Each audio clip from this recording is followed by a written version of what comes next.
I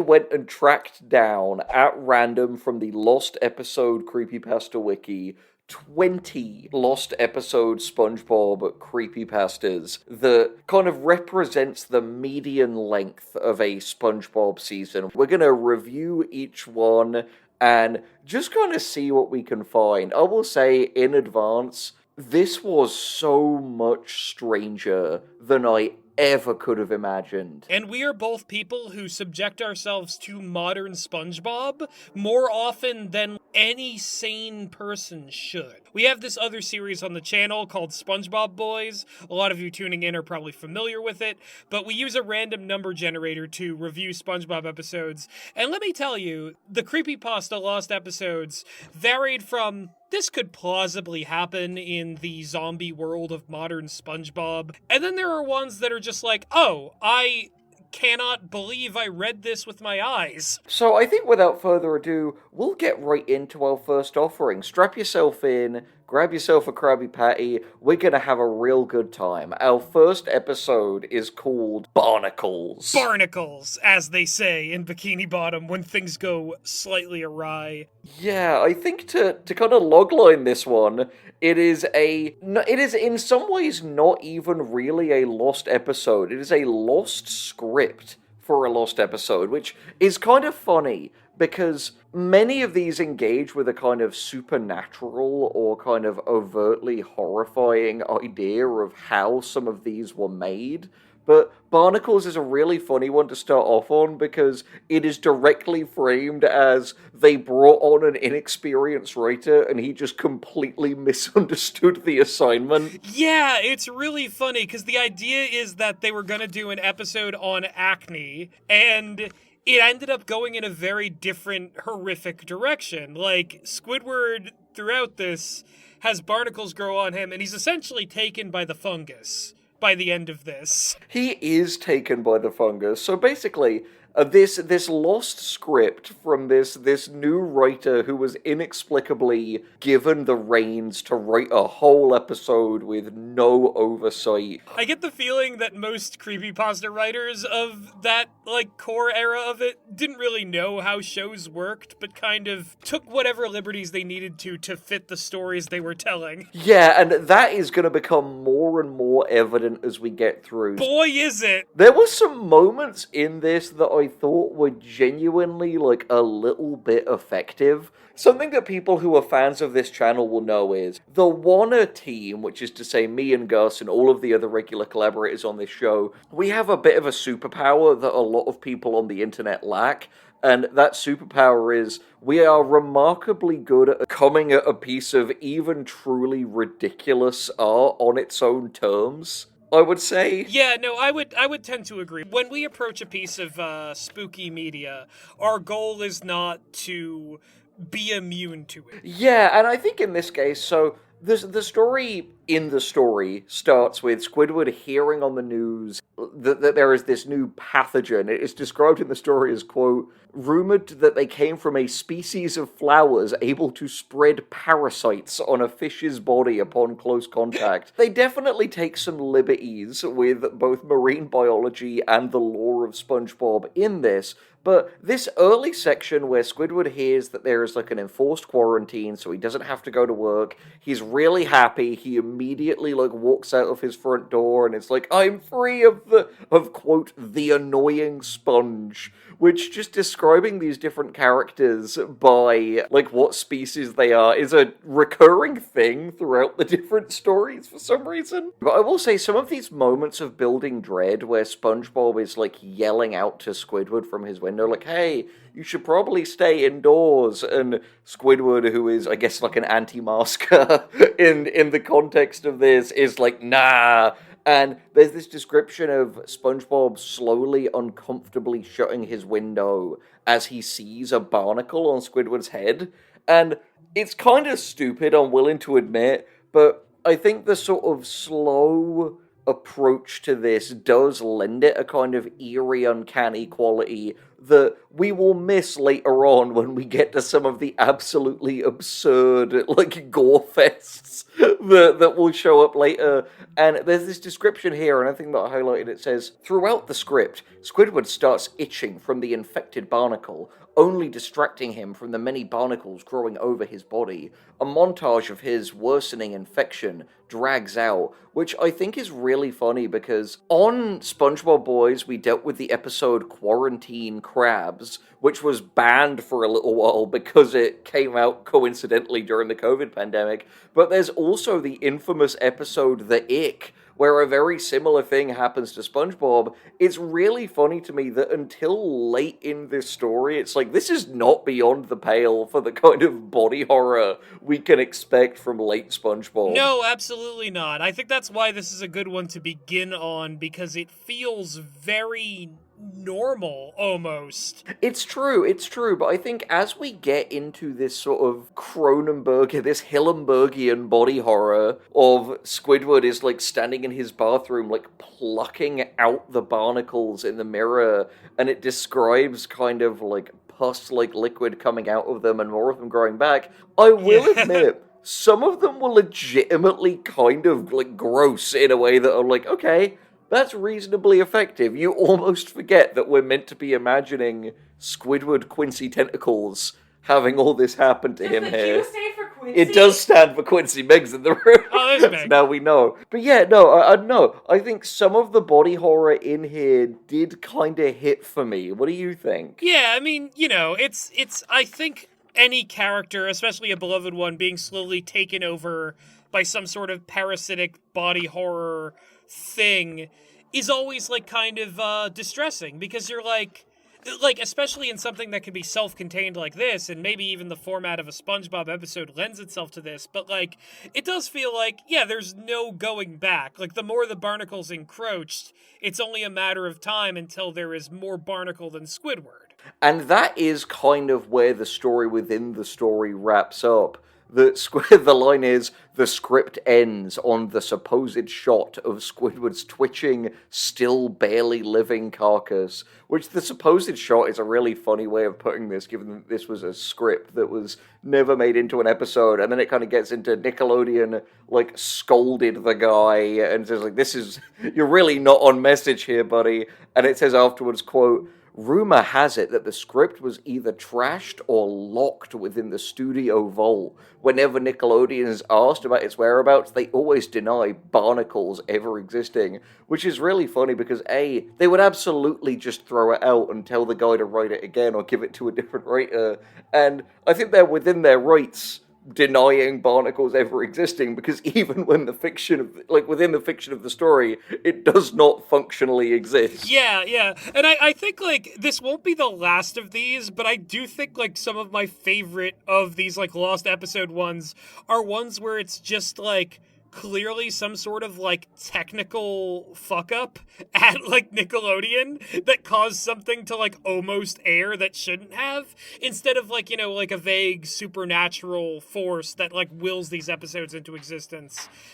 There's a nuance there that I find, like, kind of humorous. No, I agree, and I think just the way that a kind of story by story we'll see how Nickelodeon itself is characterized is really funny to me, because it is at times this, like, borderline, like, Area 51 type operation that seems to have, like, 50 different episodes that are kind of like, oops, all cognito hazards. Right, but I guess that they just have to keep under wraps. It is funny, the idea that, like, the lack of continuity applies to the concept of these lost episodes, where each one is treated as such a singular breach of the show's identity, and, like, Nickelodeon's, like, personal public brand, that, like, they're all, like, treated as, like, we can never let this see the light of day, but there's also, like, 20 of these. Which is just so deeply funny and weirdly feels quite metaphorically resonant for the state of SpongeBob as a show today. My thinking is that if they would have this attitude about any particular episode, I'm surprised they don't have it about more particular episodes.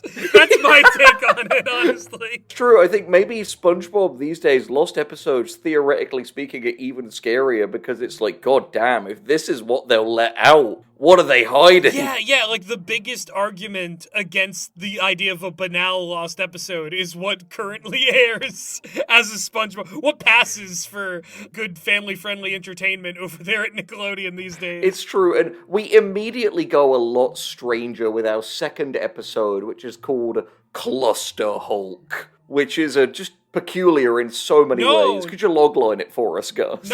It's not Cluster Hulk, it's Cluster Shulk. Oh, it's Cluster Shulk? I'd written down Cluster Hulk. Yeah. Oh, it shows what a fake fan I am. Well, tell us a little bit about Cluster Shulk, Gus. I'm really feeling it.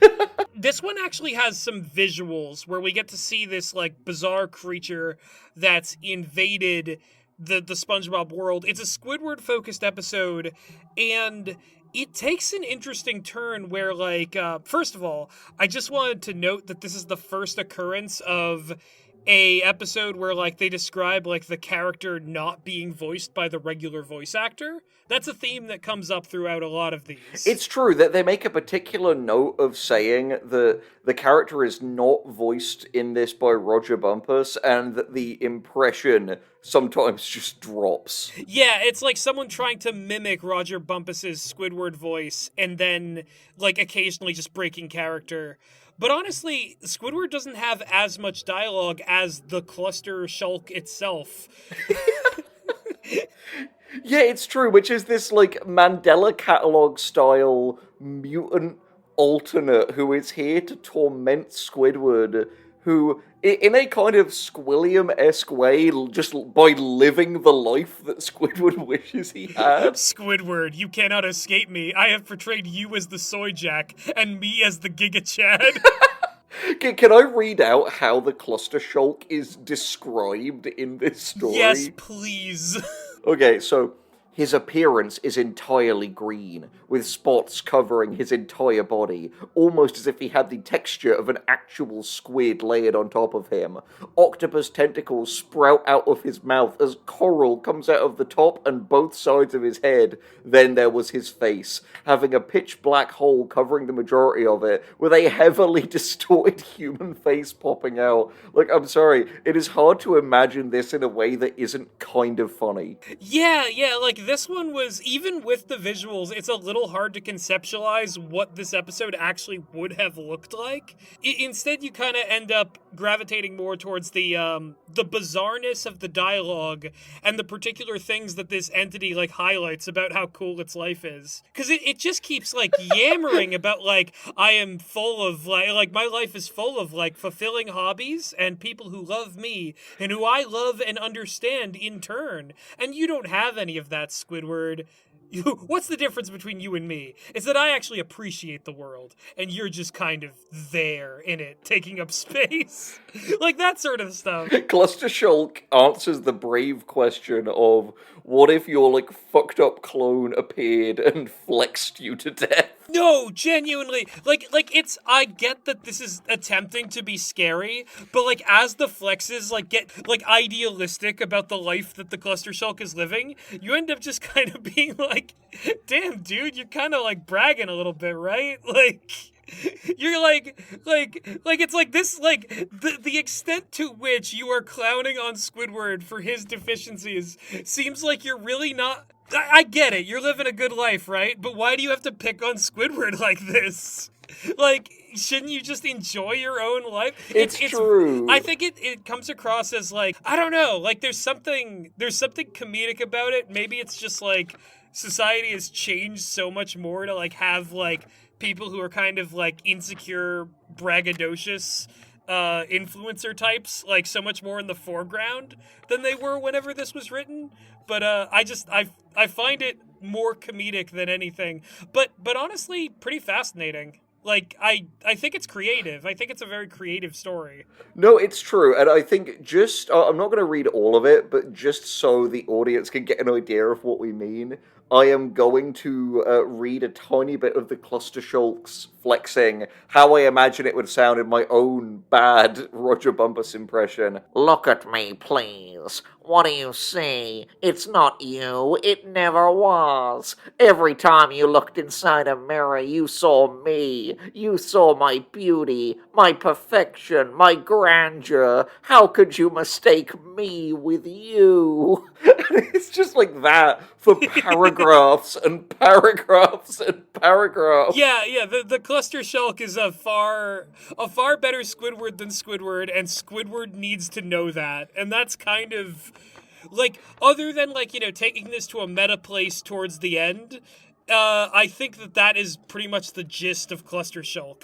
I think the three characters that you see focused on the most in all of these are Squidward, SpongeBob, and Mr. Krabs, and all for different reasons. There are these weird tropes you see of with Squidward. It kind of is faced around his sort of like depression and feelings of inadequacy. For SpongeBob, it's normally like going insane and having like violent breaks from reality, and Mr. Krabs playing on him being like, the kind of oldest cast member. It's like his regrets coming back to haunt him. But the result of this is that a lot of these stories are just coming up with different justifications for why Squidward ends up eating a shotgun by the end of these stories. Yeah, that's the thing. I mean, like, the most famous SpongeBob Lost Episode Creepypasta, which we will get to. It does, have a similar motif, is what I'll say for now. It is deeply funny to picture this airing by mistake, and the kind of, without getting too tasteless, the twist of this one is that basically this episode was effectively a kind of vent note by an employee who was like going through, I guess, the same things as Squidward. And just like you were saying in the first one, Gus, there's this overall naivete about like TV production, this idea that like you're telling me this one man wrote and voiced and animated an entire janky SpongeBob episode to process his feelings of self-loathing, and then like took his own life. I also it's like, I know people have their demons, but the man who pulled off how to accomplish getting a cluster Shulk to work in animation should probably be a little bit more proud of his accomplishments, is all I'm saying. It seems like it'd be a difficult feat to create such a thing, such a cluster Shulk, as it were. People find his like dead body and watch the tape, and they go, "You, sir, are the greatest artist who ever lived." Yeah, exactly. Oh, man. Which brings us to our next one, creatively called Dead Patrick. Yeah, so this one is like, it is a meta story about like a creepypasta itself, which I thought was, it feels like very like Candle Cove in a way. It's true that this story is a creepypasta about a lost creepypasta about a lost episode, and different people trying to remember it. Again, I have to say, man, like, I was so expecting every single one of these, because of the infamy of the last story we're going to discuss today, to basically all be, like, hyper-realistic eyes and hyper-realistic blood and, like, pictures of dead children. But the way that so many of these approach their ideas are so, like, strange and wackadoo that you genuinely have to respect it. Yeah, like, the format of this one was interesting, where, like, SpongeBob and Patrick get into an argument after Patrick, like, breaks SpongeBob's jellyfishing net, and then the like, remainder of the episode is some sort of grisly fate befalling Patrick, but as it turns out, everyone kind of got a different version of how that played out among the viewers of the episode. For the people who have been fans of this channel for a while and looked at some of our like SCP content, this feels like an SCP where like the lost creepypasta like story is the SCP, and the idea is that everyone who reads it gets a different thing. And that is kind of cool. I do have to read out loud just because this really made me laugh. This quote from it, that when they're describing it, it cuts to SpongeBob rocking back and forth, muttering about all reliable, his net getting destroyed by, quote, that fat, slimy shit stain. Yeah, no, it's true. I think what I like about this, because it's like the author of this is creating a creepypasta within the creepypasta, the fact that like the creepypasta within the creepypasta overuses swearing is like a really fun way of sort of pointing tongue-in-cheek at other, like, versions of this. It's true. Honestly, I think a couple of the ones on this list, there is like a little bit of a nod and a wink with them. Like, none of them are like full kind of like the Day of All the Blood troll pasta, but some of these you do get a bit of a sense that they're like playing with the sort of expectations and genre conventions. Like, I love in all the different ways that, like you said, the back half of this is this almost Happy Death Day or like the Sabrina Carpenter taste music video montage of SpongeBob killing Patrick in different ways. But I love this kind of Toxic Yowie one of a bit where after SpongeBob kills Patrick, but is then like crying and regretting it. And it's this line, "You're a fool, but you're my fool." Yeah, exactly. See, I think what is so strange and disconcerting about this one to me, based on modern SpongeBob, I can't really imagine Patrick being like the victim of anything anymore. Because he's so much of like an instigator and an aggressor nowadays, you know what I mean? No, it's true. Like, Patrick is this kind of agent of chaos, but I think it is a funny thing that in basically every single one of these stories that he appears in, he is always a bystander or a victim. And this story terminates in this really bizarre place. They find, like, a camera with dead batteries that have, like, pictures of actual, like, dead people that correspond with the ways that Patrick died in the episode. Yeah. Which I'm really not sure what we're meant to take from that, but it's definitely strange. Yeah, I think it raises this sort of bizarre, ambiguous question about the nature of this creepypasta. Like, is this... It feels like some sort of, like, mimetic, thing that causes people to die in the same... Or the Patrick murders reflect real murders. It's something. It's certainly a thing to add to the end of this.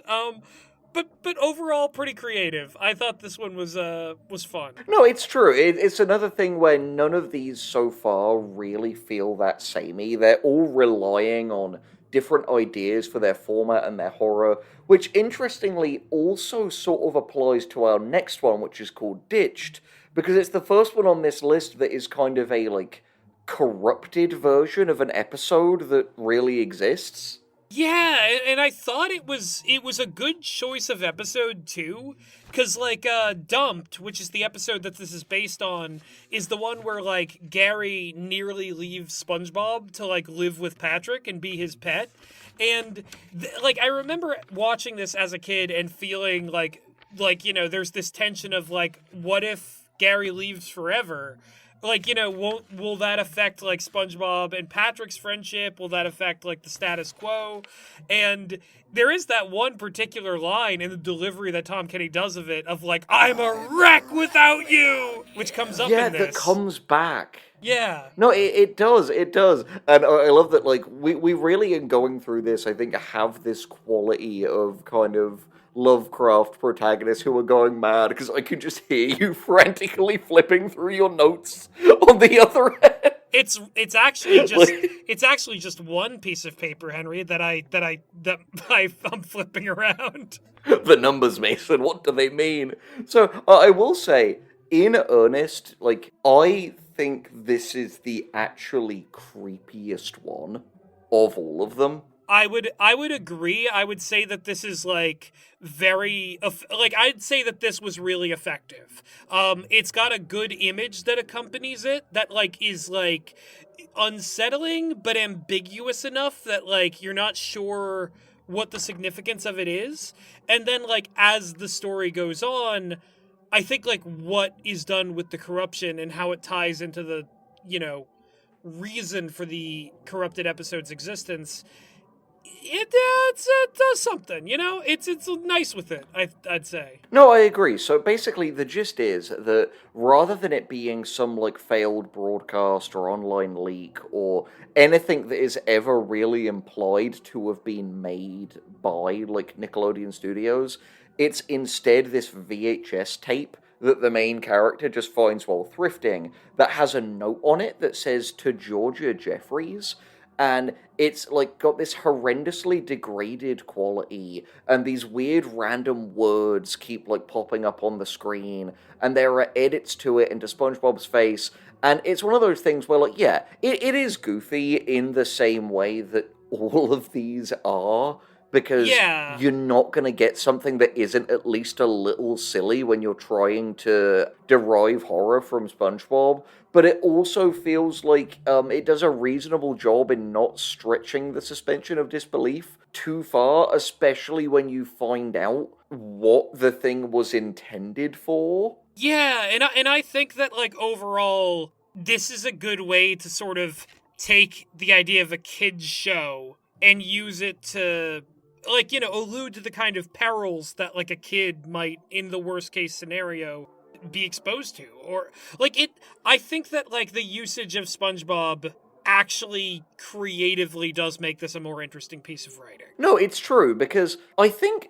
to me, the heart of what drives the lost episode creepypasta phenomenon, and this is something that we see in a lot of modern things, like the kind of discourse around people who found the SpongeBob ending theme scary, which we watched a video around. I think it is about both this fear of, like, growing up and the loss of innocence, and the sense of looking back on your childhood with adult eyes and adult context, and seeing that things weren't always as sunshine and roses as you thought. Yeah, and I think that, like, this sort of plays with that in a very good way. I'd agree. This is, like, one of the most effective in the bunch, which is a pretty decent transition into Faceless, which I didn't feel similarly about to Ditched. Yeah, this is one of those ones that I think it is perhaps the shortest one in the whole bunch. It is extremely nothingy. Like, it gets right in there. I love that it literally begins with Faceless. That's a word. Oh, that's a word I'll never forget after watching that disturbing tape. It's like, I mean, were you in danger of forgetting that word? Was that a risk? So the thing about that opening line and kind of some of the language used throughout this is that, like, it felt like the cadences of, like, a movie reviewer almost. Like, it felt very like Siskel and Ebert of, like, Faceless. Now that's a word I won't forget after seeing this kind of disturbing tape.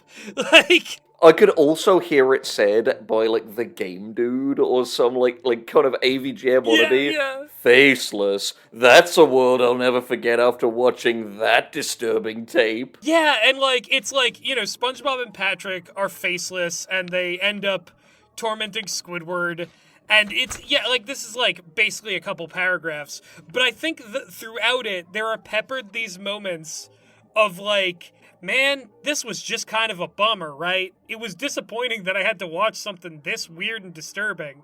Like, it doesn't come across as if, like, the person was forever changed by it in any way. Just kind of that they saw, like, a bad episode that they're like, ugh, leave this one in the trash. 0 out of 0 stars. More like belongs in the trash. Yeah, exactly. This was not a bold and brash episode. Yeah, like, No, it really wasn't. I think that's about it for Faceless, honestly. Yeah, I think the one thing I have to bring up here, just so people who don't feel like reading through these, which, you know, fair enough, so they can know, is the reason why the characters in this don't have faces isn't even supernatural. There's this entirely new character who is like a mad surgeon who is, like, surgically removing people's faces. That's right, but, like, not in a, like, leaving completely smooth skin behind, which, okay, I guess. But, like, yeah, I don't know. I think this one was a little half-baked, is all I'm saying. Yeah, and I think the last thing I'll say before we move on to the next one, because this is very relevant, is I think a lot of the time when you are experiencing these stories, it is the best indication of how good the rest of it is going to be, how kind of good and interesting the delivery system that gets the narrator seeing the lost episode is. And in this one, it's just like, it was just in my mailbox someday. Yeah, exactly. No, like, this felt very... Either like a sort of starting effort or like no effort at all. Like, I definitely don't think no effort is a label that could be applied to our next one, which is called Honor's Contempt. oh yeah, this one is I don't know if I'd go as far to say as like the horror was effective, but this was certainly an ambitious one, and I like that it Yeah. I like that it delves a little bit deeper into good old Eugene Krabs, or as he is said in this, Lugene Krabs. I'm not sure why. Lugene, I thought that absolutely shredded me. Yeah, I'm like, Oh my why is he God, good old Lugene Lugene. Krabs? But that's the thing, he's only Lugene Krabs sometimes when they forget how to spell it. But we're getting ahead of ourselves. So, much like we were kind of alluding to here, the main character of this finds it in a really weird way. They find an entire VHS player with a VHS already in it in the garbage outside a gas station, and they take it inside the gas station and are like, hey, can I have this? And the guy's like, sure, it's not mine, and the narrator inexplicably gives the guy $30 anyway. Yeah, it is a bizarre hook, but I think that, like many things about Honor's Contempt, it is indeed interested in like creating a sort of like process and structure. Like, Yeah. I'm not exactly sure what happens in this story overall, but I can tell that there is cause and effect. You know what I mean? No, it's true. And before we get into the kind of dramatic reading we're going to do, because there are segments of this that are pure dialogue, and they simply have to be heard. It would be a disservice to all of you if we skip them. There's this phrase I love that I've never heard before, but I'm going to start using. In, I think, the first paragraph, they go, before I get into the meat and bones, I have to explain how I managed to get my hands on this episode. What a menacing way to put that, the meat and bones. Yeah, exactly. You can tell that, like, this is a creepypasta writer, because they are already ready to put viscera in sentences that don't require it. No, it's true.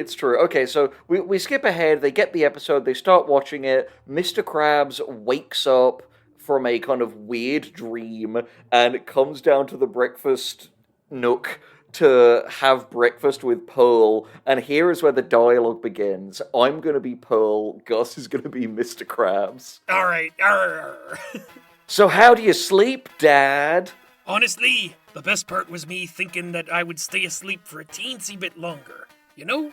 Yikes, that's why not much people set up their alarms on weekends? Yep. Krabs grabs a pill bottle from his cabinet and puts one into his coffee and drinks it. Pearl looks confused as he does it. Dad, I have a question. What was that medication you put into your coffee? Anti-anxiety meds. It's to help me not think of all the awful things that happened back in me prime. I would rather not question it. It is quite a hard pill to swallow. Was that pun intended? Yeah, sorta. This is insane already. Just Yeah. Mr. Krabs saying that he needs to take anti-anxiety meds to not relive the awful things that happened in his prime. To forget his past, yeah. Must be said, he does not, much like a pill, he does not sugarcoat it. So next we have a conversation between Squidward and Mr. Krabs after he gets to the Krusty Krab that same morning. Okay, I'm going to be Squidward with my impeccable Oh yeah, you've been Shulk working on it. impression. You've been working on it, yeah. Hey, Krabs. Yes, Squidward? Do you ever pay your employees in secret, or... Yeah, I do. Look, I may be greedy, but I do have standards, Squidward. I've been not quite a good boss to you, eh? Pretty much. I might leave early today, to be completely honest with you, Squidward. Don't tell SpongeBob about it. I just have a few errands to run and a kid to parent. Understood, but is there any reason why? I've been kinda in a mucky mood lately, and I think I'll take a little break, so to speak. Not retirement, because we both know how that turned out, but just a simple break for me to just breathe and relax. Got it, sir. You have my word. Thank you, me boy. This is so peculiar. Okay, so next it says, Krabs soon leaves, not before Squidward walks out of the room and still manages the cashier. Krabs walks to a nearby store where war memorabilia is present. Mr. Krabs slightly tenses up over it, but enters inside, looking for something to put on his desk to help him sleep, which, weird, I don't know how putting anything on your desk is going to help you sleep, but whatever. Eventually, he finds himself a hat, made for veterans and alike. He walks up to the cashier, and the cashier looks oddly familiar to him. Blue eyes, green skin, and a purple checkerboard-style shirt. Krabs freezes up before calming down, his face going pale like snow before it resets into usual red. Yeah, so he thinks he sees someone. You have to read this next line. This is fucking iconic. Jesus! Almost gave me a heart attack. She almost looked like her. Thank Neptune she wasn't that particular person. Poor lady, though. I like that Mr. Krabs says Jesus. I know! Mr. Krabs knows about Christianity. Exactly. I mean, it's not the last time it's going to come up in this video, but some of these get a little biblical. So this is so odd. It's basically Mr. Krabs is like in this kind of extended like PTS disorder attack of remembering all the fish that he killed in his Navy days that rest heavily on his conscience. And that brings us to the last dialogue scene where in his dream he's seeing all of these dead people who look just like the woman that he saw at the war memorabilia store. And this happens. Gus will be Mr. Krabs again, and I will be the dead fish. DF for short. You're her, aren't you? In the flesh, hero. Now tell me, why do you live like something is about to change for the better? We both know what will happen next. You don't get to decide that. It was a mistake and nothing more.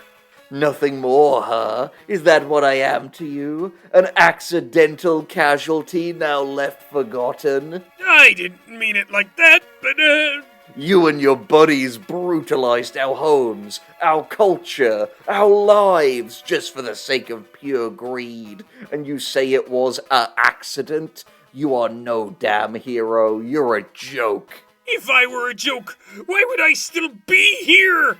One thing to note is that the scenery slowly became more and more like the aftermath to a war. Artillery everywhere as fishes and crabs lay about. Crabs sweated more and more, and the entity began to have her smile conform into an angry frown. How can you live with yourself knowing this is the consequences of your actions? You knew the risks, and yet you still took them. Krabs froze up as the sounds of war began to roar around him as the being began to twitch and shake violently. The ghost teared into him mentally like a lion, the very accumulation of anger and resentment being in front of him as he stands there. If you truly cared about those who didn't deserve this treatment, you'd never harm anyone. You are no hero. You don't deserve anything from that point onward. You are a parasite, leeching off the luck of everyone around you like a spoiled leech, leeching like a leech. Do not forget who you killed, Eugene Krabs. That's not my name! My name is Eugene Krabs! Eugene! Mr. Krabs was involved in, like, the underwater, like, Miley massacre. And also, like, I think what's crazy about this is that, like, there were dead crabs on that battlefield, and, like, Mr. Krabs is one of the only crabs we see, so it seems like there was blood on his side, too. And it's so funny, because the way that this ends after this, it doesn't have, like, a horror beat in a crescendo. He wakes up, and Pearl is like, Dad, I know hard things happen to you in the war, and you don't need to tell me if you're not ready, but I'm here for you. And it ends with this. This is one of the funniest outros on this. The episode after that ended with the outro sounding more melancholic but hopeful, and honestly left me in tears. It was beautifully written for what it was, and I'm pretty sure Nick wouldn't ever make this. Must have been something fan-made, I presume. Absolute Chad move to take a thing that you wrote out yourself in detail and then be like, it was beautifully written. Yeah, that's a real cluster Shulk move right there. Oh, Squidward, I've written better fan-made episodes than you. You could never discuss the themes of war and trauma and regret. I can do that. Mr. Krabs did horrible things in his deployment in Korea. Do you think this is like the subtextual reason why Mr. Krabs always seems to be battling the living dead in the actual show? No, I honestly think it completely is. I think the reason he's going after skeleton armies and ghosts, and he owes his soul to so many different people, is he murdered a lot of people when he was in the Navy, and he's pretty damned now. Yeah, I would say so.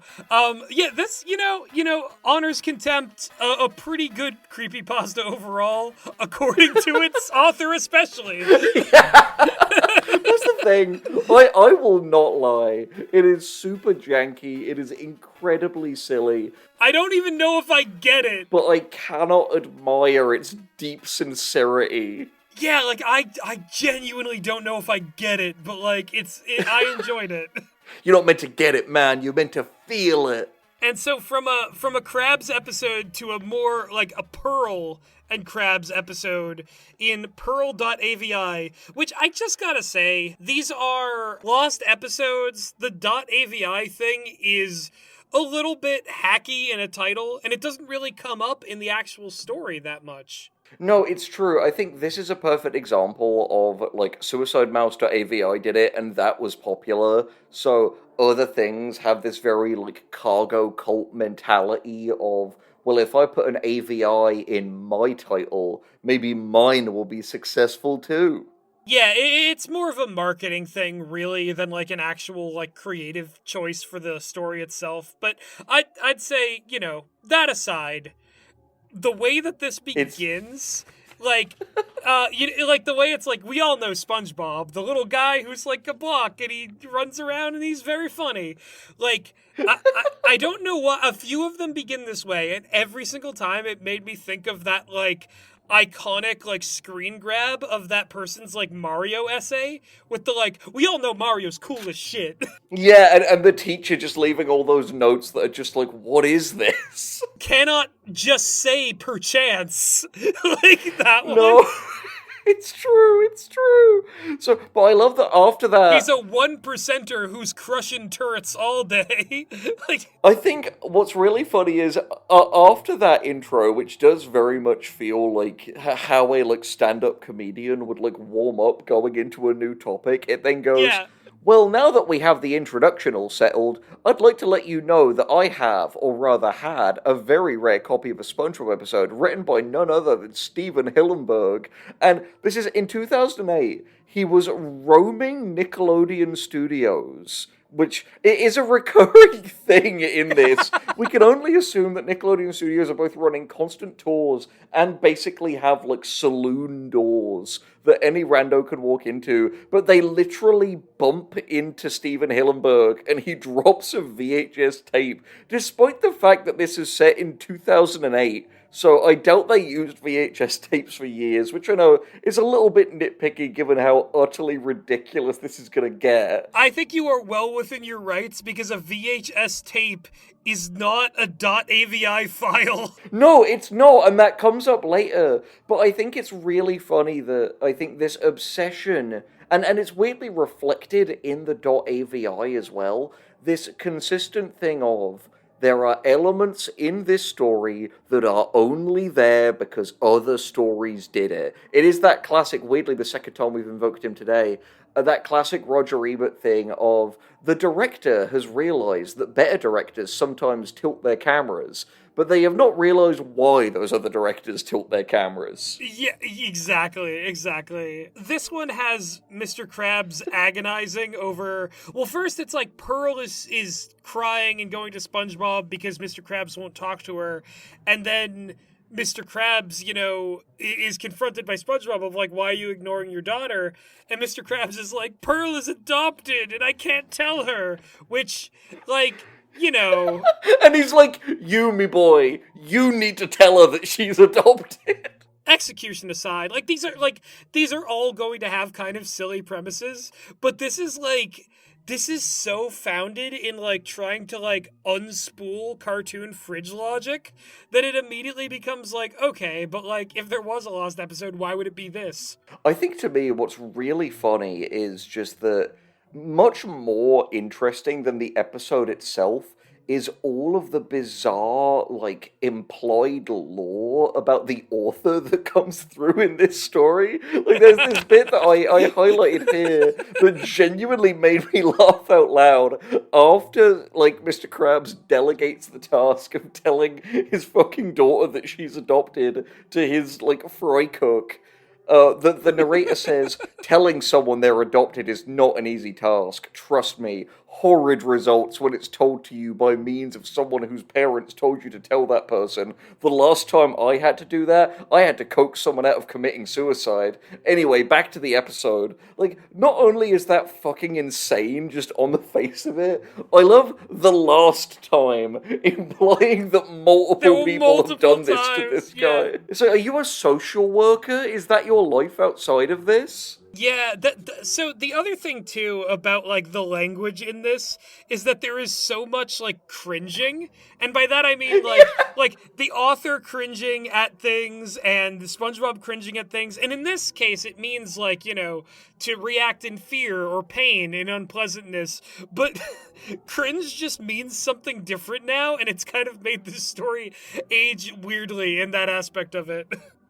It's true. So, anyway, SpongeBob tells Pearl that she's adopted, and because Mr. Krabs really didn't think this through, she's immediately like, that's bullshit. I'm gonna ask my dad about this. The exact situation that he wanted to avoid. And Pearl gives SpongeBob a realistic slap in the face, which I cannot, for the life of me, know what that actually means. Like, Yeah, well, I've heard a lot of things in creepypastas I've read over the years. This may be the first time I've ever encountered a hyper-realistic slap. like, God, that slap was so realistic that when I watched the show, I felt it. What I love about this is, so it gets into Mr. Krabs tells the insane story of what happened to Pearl's mother, and I think this story was a life support system for how much the author loves writing in Mr. Krabs' accent, because this is mind-boggling. So he was looking for change. Understandable. Exactly. He was looking for change, and then, quote, I stumbled upon you and your mother, or what was left of her after the scallops got to her. And then it has this realistic flashback of, like, the desiccated, like, ripped-apart corpse of Pearl's mother. And this line... Morbidly decayed, yeah, I believe. I found your mother lying there, morbidly decayed, when I heard a crying coming from nearby. The crying was you. It looked like someone had just come out of your mother. I scooped you up, took you home, and cleaned you up. I kept you around for a good 16 years. I thought it were better to tell you now when you're old enough to understand. I just... morbidly decayed. Holy shit. Yeah, that's the thing, is like there is definitely, like, you know, a way to sort of break it to your kids that, like, you know, they were adopted, but I don't think bringing up the state of decay of the birth parent is the way to do it. This is why... Clearly not, given the way this goes. SpongeBob, you need to break it to her for me, because I've been known to have a horrible bedside manner with this kind of thing. I'll probably end up describing a mother's corpse to her in vivid detail, me boy. It's because in this one I don't take me medicine, so I always picture it. I can't even close me eyes, me boy, without seeing that dead whale there.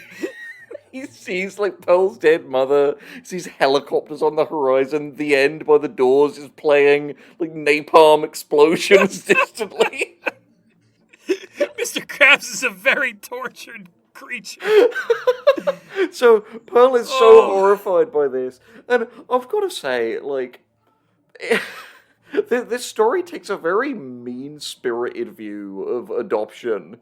The idea that, like, I get it that for some people, finding out that you know, that your parents aren't, like, your biological parents might be a very, heavy thing to understand. But Pearl immediately runs away sobbing, falls off a cliff, and dies. And we have this amazing description here. She is seen face up with her head violently pushed to the side. Her neck had snapped right in two. Her eyes were grey-blue now and were about as soulless as any person who had succumbed to death. Yeah, like, who says succumbed to death? Like, oh, if only they had hung in there a little longer and fought off the death. Before succumbing to death. Like, this is insane, because it then goes from, they find this out, and they try to upload it to YouTube, and then presumably, like, Nickelodeon's, like, heavies break into their house and, like, confiscate everything. Yeah. No, it's so funny, because it's like after this, like, sad episode plays out, the dude just, like, finds his house completely ransacked. Nickelodeon sent a mobile task force to confiscate the thing. My home is full of ransackery. Yeah, like, just... Like, it's... Get robbed, fool! You watched Pearl.AVI. Yeah, like, that's such a peak. I didn't know how to end this, so how this is gonna end is just the Nickelodeon goon squad broke into my home and stole everything, and that's why I can't upload a video of this. Anyway, bye. Yeah. It's... odd. It didn't, I don't think it stuck the landing, but kind of fun, Yeah, no, that's the thing. I had a good time reading it. Mr. Krabs describing someone as morbidly decayed definitely has me wondering if Clancy Brown has cameo, so I can do acts of tremendous evil with that knowledge. But right, yeah, right. I think honestly, not necessarily good, but you really wouldn't forget it. So I will say, our next story is called Unseen Holes, so you're gonna want to stick around for that. But, like any block of network television, there is a brief ad break. Indeed. So, in addition to our YouTube content, we are also the creators of various online storytelling projects, including our audio dramas. We have The Kingmaker Histories, which is a steampunk alternate history with plenty of bizarre magic systems and flesh witches engaged in a battle for the very future of Europe with a very important impending conflict.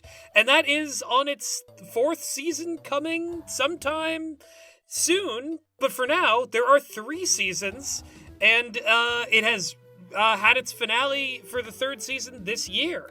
Yeah, no, it's out. You can find it on YouTube and on Spotify. It is an awesome show. Has a lot of the people that you know and love from Warner if you're a Warner fan to go check out. It is, in my opinion, a great mix of like bizarre gonzo comedy, political intrigue, magic systems, and kind of like fun, cozy vibes when it's not being batshit insane. Which, speaking of batshit insane, our other show is the one that me and Addison create. It's called Killjam XXX, that is Killjam XXX. Also available right here on YouTube. Check the description. Also available on Spotify, Apple Podcasts, anywhere that you get your podcasts.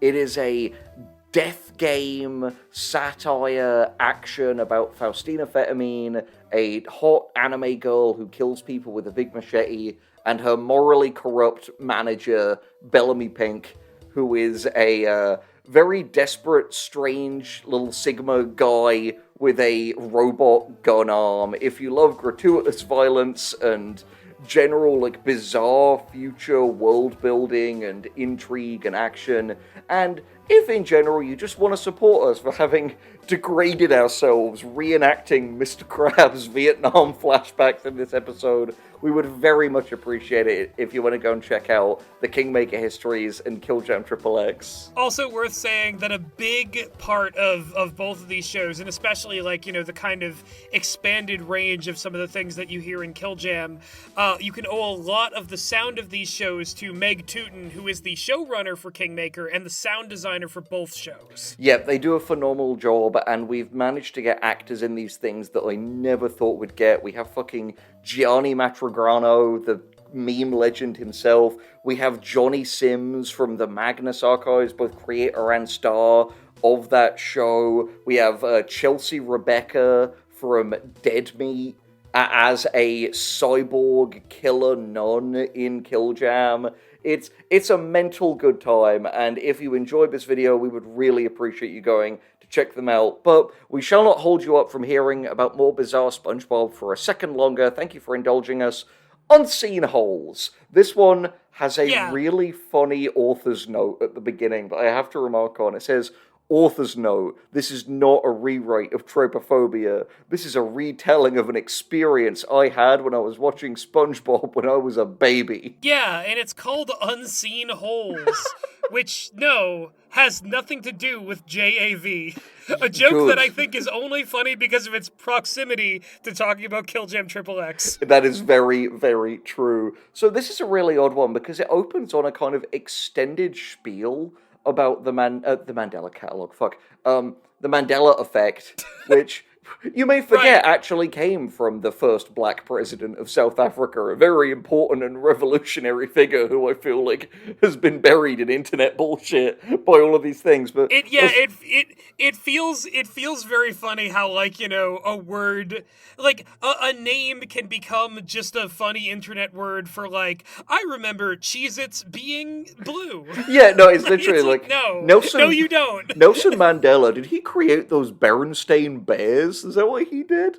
But yeah, no, it's just that's my weird little soapbox thing of how language has evolved there. But this is another case of the author in their little personal rants betrays bizarre personal lore about themselves, where they say, in I think the second paragraph, I've been watching SpongeBob since I was 2. I know, a 2-year-old watching SpongeBob is weird, but I'm the same person who watched Silence of the Lambs when I was a baby. But that's besides the point. Like, nothing about that sentence makes sense. Nothing. No, that's so quirky. Like, that's so, like, what is the point of that? Because you don't remember watching Silence of the Lambs as a baby.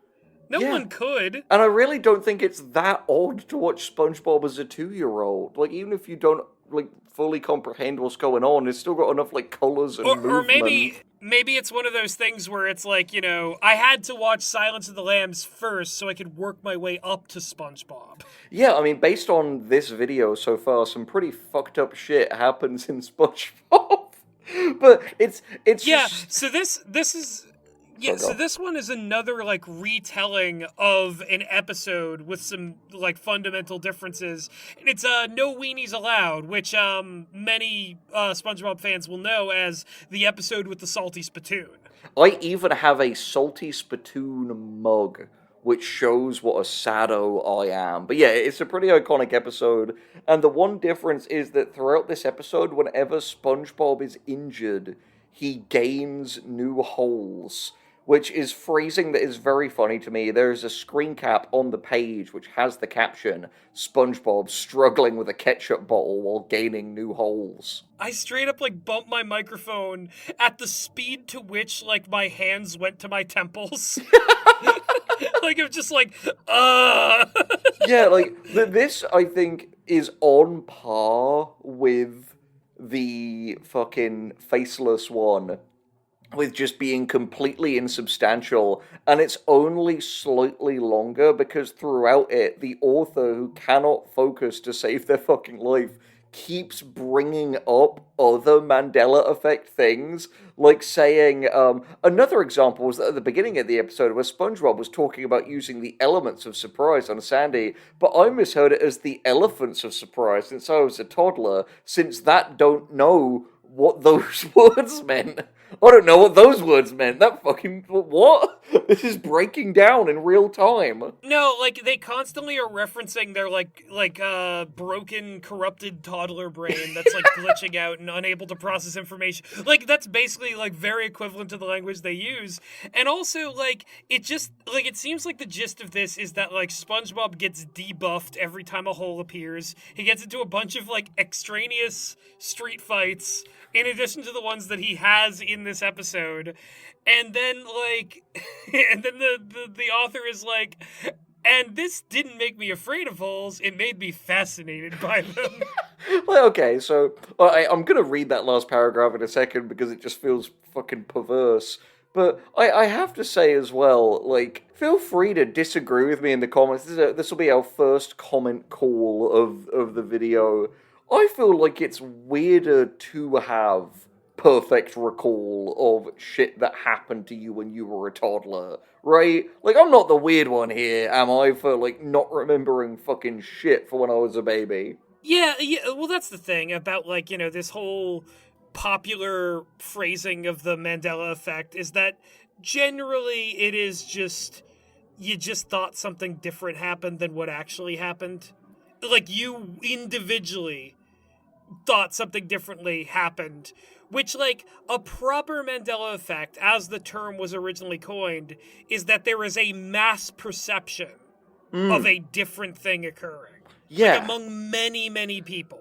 Like, you can't Mandela effect single-handedly. That's not how it works, but that's, like, what the slang has come to mean. Yeah, it's true. And to wrap up this one, I will just read that ending because it's just fucking weird. I'm fully aware that people are going to make jokes about this, and before you ask, no, I didn't have a fear of holes when I was a child. In fact, that incident actually made me interested in holes. My rich uncle, who buys a new car every year, would always buy a car with perforated automotive seats due to the fact that it had tiny holes in it, just like how SpongeBob did when I first watched him. Like, what the fuck does that mean? So your fascination with holes dictates your uncle's car buying habits. He's like, oh, I'll buy this one because my fucking nephew is gonna love the holes in the seats and he's gonna spend more time in my car with me. I'm like, I'm sorry, buddy. I think the SpongeBob episodes you watched may be the least of your worries of what happened in your childhood. Yeah, you gotta figure some shit out. But anyway, my uncle loved to let's take move me into away his from car unseen and show me holes. his holes. Anyway, next Okay. one is... All right. Next one is My God. Spongecry.AVI. This one is... I mean, this is exactly what you would think of when you first think of, like, a SpongeBob Lost episode.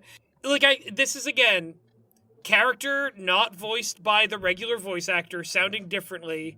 This one doesn't name drop Tom Kenny, and it also is one of at least two of these that describes Gary as, like, being super decayed. Yeah, there's lots of morbidly decayed Gary throughout these. I think you're so right, though, dude, that this story is what I was so worried all of them were going to be. Yeah, and like, there are moments that, like, it's a lot of SpongeBob, like, weeping and the world around him being gross and melting. There's also, like, I think it's weirdly comedic, unintentionally so, that he's, like, ripping, like, chunks out of his chair as he's crying.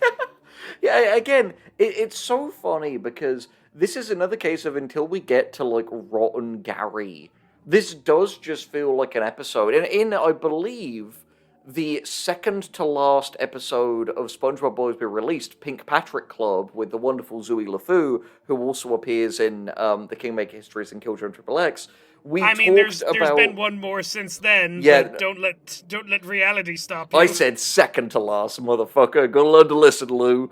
No, that was a Mandela effect. You just remembered it wrong. we just jumped into an alternate reality. Anyone who hears what Henry said as what he said,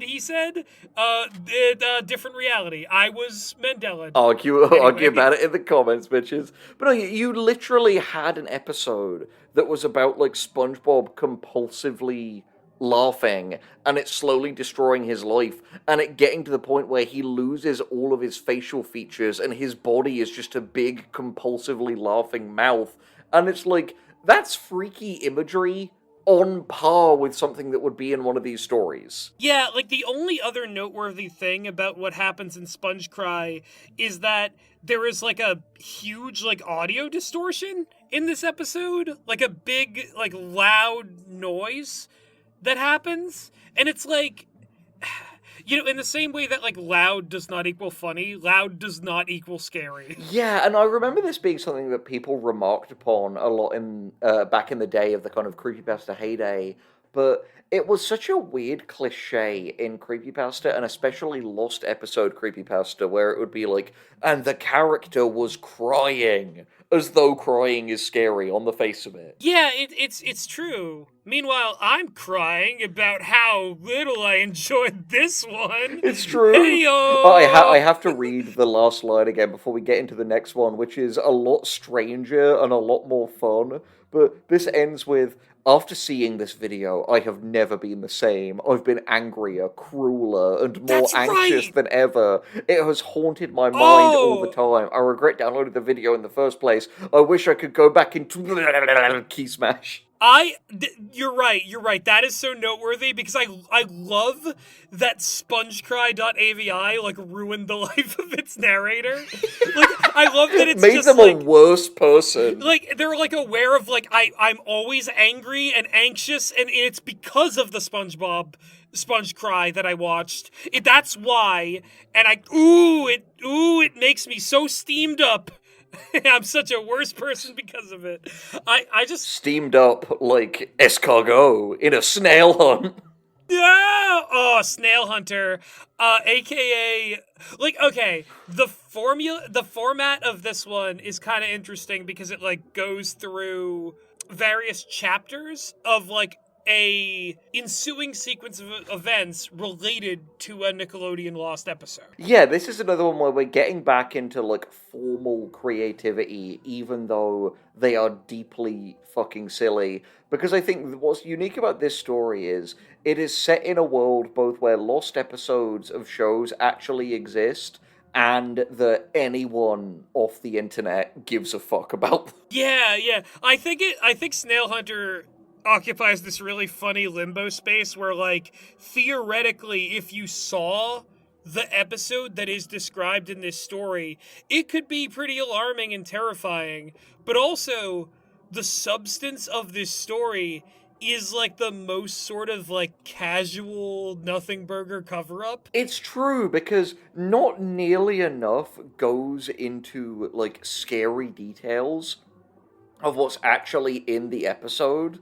And it's this kind of epistolary thing where we're getting so many, like, interviews and excerpts, but they always dance around what's in it. Like, here are two extracts from early on. Not much is known about the episode, as people so far have refused to describe anything about it after watching it, and there haven't been any known storyboards. And further down, some viewers say Snail Hunt scared their children, while others said that Snail Hunt scared them when they watched it alone. Yeah, and it's like, there probably is something frightening to be had there. I just don't think we ever approach what exactly about Snail Hunter is scary. Like, there's an entity known as the Snail Hunter who might be like a alternate version of SpongeBob with like claws, but we don't really.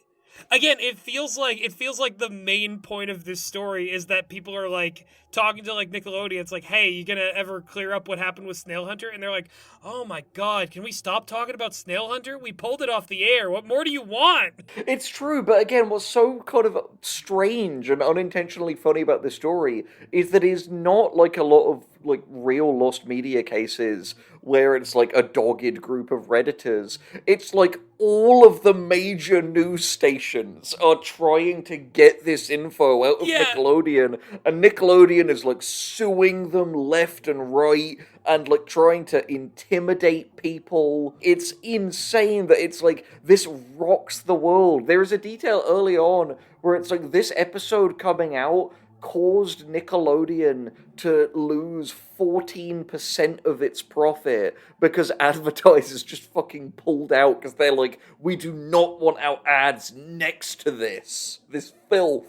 Yeah, no, it is like, this story is weirdly more about the implications of what would happen if there was a lost episode that was this, like, egregious and terrifying, rather than, like, letting the media itself have any kind of presence or details ascribed to it.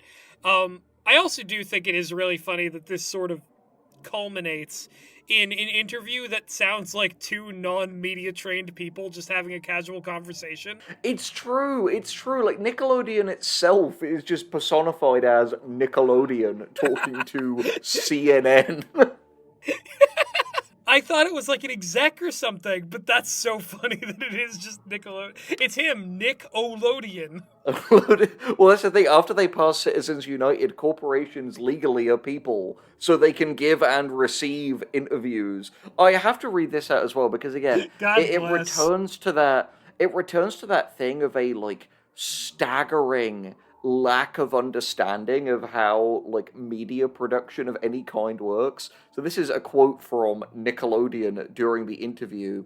We made Snail Hunt as an inside joke, but most of our animators thought it was a good idea for an episode. The Snail Hunter was not meant to be scary. That hijack, the episode was official, but we tested to see if it was too scary, and we didn't air it because it scared the test audience. Again, there's something fucking deranged about this idea of like, yeah, as a joke, we spent what I imagine is like hundreds of thousands of dollars to produce a complete episode. You know, as an inside joke, we paid writers, animators, storyboarders, musicians, voice actors, editors. Just as an inside joke. It was never meant to be seen. That's what we do here at Nickelodeon. We're just a bunch of silly goofsters. Yeah, you know, and we didn't know it would be so scary, but it scared the test audience pretty bad, and we were like, yeah, all right, maybe we don't air this entire episode. Throw it in the trash, Have you never gotten drunk at a party and woke up the next morning to find that in your drunken state you created an entire episode of television?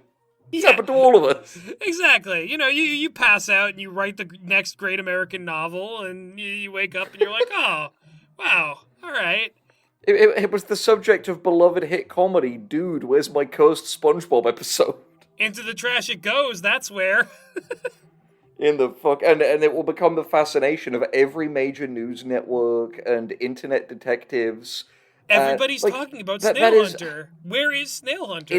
It is absolutely insane, and the story ends with the last of Snail Hunt. Although the controversy died down, a website on the dark web hosting pirated videos broadcast the episode on the clear web, that doesn't make... Why is a website on the dark web posting on the...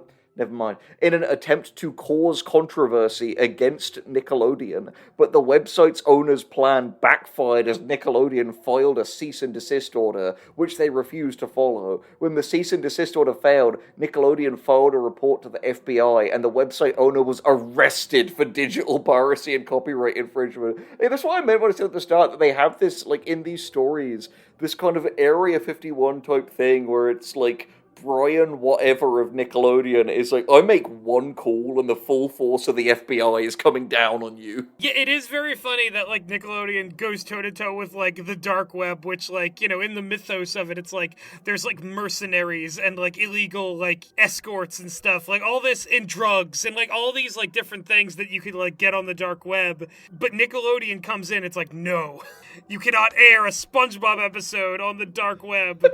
It's like, I can excuse, like, gun running and CP, but I draw the line at leaking Nickelodeon episode. Yeah, it's like, how did it get to be that the dark web was the place for Snail Hunter? I guess we'll never know. That leads us to, as we ask these questions of why, it leads us to the next one, which is Spongebob Squarepants, why? Which, for my money, I think there is a, like, 80% chance this is a self-aware parody. I would agree with this. This has got to be someone, like, you know, getting their giggles out. Read it. just read it for yourselves, audience. Like, we will describe a little bit what's going on, but, like, the tone of this is so very... it's like, it seems intentionally tongue-in-cheek. There's even, like, a reference throughout it to the fact that, like, the lost media itself could be satire in universe. It's true, which to me felt like the thing is, and the weird nuance to this is, I'm not gonna go as far as to say that it was even like effective satire or No, that funny no. on purpose. I wouldn't say that. Yeah, I would say that, like, it's possible that this was an attempt to be, like, funny or irreverent, but I'd say that the end result is something that is neither really scary nor really funny. It begins with the ominous, like, italicized thing in parenthesis that says, "The story has been fixed." Which is relieving to hear because now we know it can't breed. But it gets weirder. Thank you. It gets weirder You from there maniac. because it then goes. Do you know the show SpongeBob SquarePants? It's an animated sitcom with the main protagonist Again! being SpongeBob SquarePants himself. Again, this is the, like, everybody knows Mario is cool as shit. Like, But that to me is less weird than what comes after it. It says, "It was a peaceful night when a friend of mine gave me a DVD. It's SpongeBob," It's he SpongeBob. said. "It was 10 p.m. at the SpongeBob. time, 30 minutes past my usual bedtime. I wasn't sure about the DVD, but I went home and slept." I was like, where were you when this happened? just, just a friend walked up in the middle of the road and was like, "It's SpongeBob." That Here." would be really scary. Like, admittedly, there's something Oh, earnestly creepy about you're, yeah. like, out and about, and a friend who has no reason to be there walks up and just hands you a DVD and just fucking leaves, just like, "It's SpongeBob," and then they're gone. But I think Oh, the yeah. story shows its hand a little bit in the third paragraph, where it says that in the credits, Steven Hillenburg's name is misspelled as Steven Hellenberg. Oh, yeah, because it's a little bit of spooky Satan-y scary. And I think, but what's so funny about it is, after reading some of the more sincere ones in this, which genuinely, for better or for worse, do their best to sort of imitate the, like, voices and cadences of the characters, this author puts no effort into that. For example, we have how the narrator cues up the episode. "Ah, the Krusty Krab, SpongeBob's usual working place. He's in the kitchen, flipping patties and serving customers. However, this day will sadly turn for the worst." Like, there's not really much to that, Like, the narrator would usually make some kind of quip or joke, and also, it's just, usually episodes don't open like that. It's true. I must say, I do absolutely love. I think this is unintentional comedy, but it is really funny. Mr. Crab bursts in and yells, "SpongeBob, me boy, I have something to tell you and Squidward." Bubble transition to the office. "Mr. Squidward, you're fired. SpongeBob, place these flyers." That's right. And SpongeBob is, like, sadly placing flyers around because, like, Squidward's been fired and they need to replace him. Also, one thing that's worth pointing out is that there is one credited writer for this episode besides Steven Hellenberg, and it's Tyler Jones, who is not, to my knowledge, like, the name of anyone who Real. works on SpongeBob. Yeah. Yeah, it's so funny that after going as silly as Steven Hellenberg, we then get something as low effort as Tyler Jones. Yeah, the most normal-ass name. It's just Tyler Jones. That could be anyone. Yeah, genuinely. It's extremely odd, but it gets odder because basically SpongeBob is putting up these flyers for Squidward's replacement, and Squilliam, who is really wealthy, presumably just to spite Squidward, despite his wealth, decides to get Squidward's job as a cashier, and Mr. Krabs immediately hires him. Which results in SpongeBob going absolutely ape and screaming, "Why?"